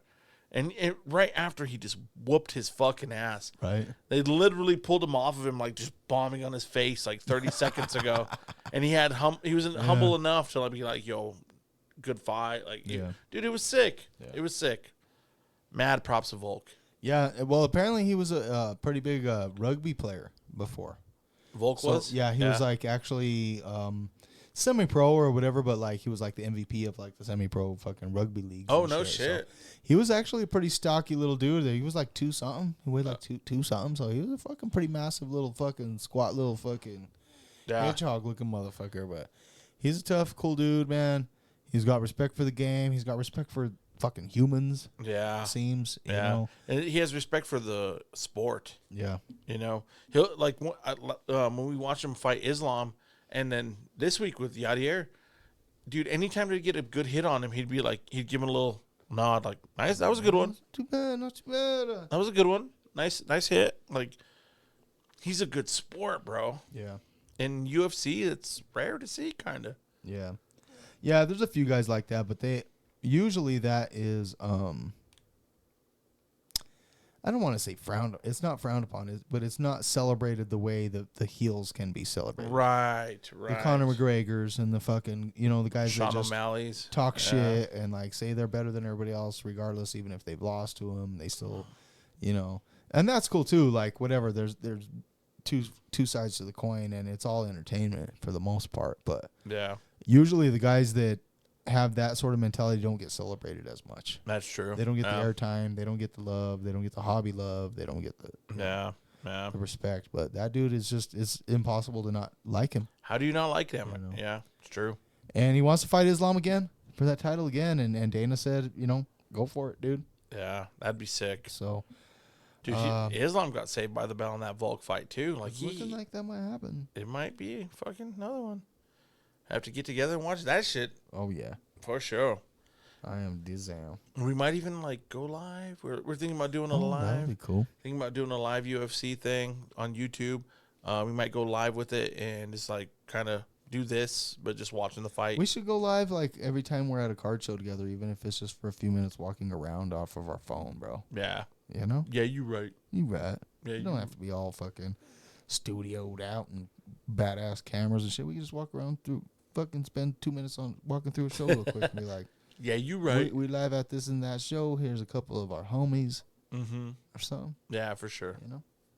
I concur. We just get lazy about that shit because we're not as cool as some of the other fucking content creators. And there's other factors. Oh, maybe there's that. We forget, dude. We forget because we're stoned. Could be it. Possible.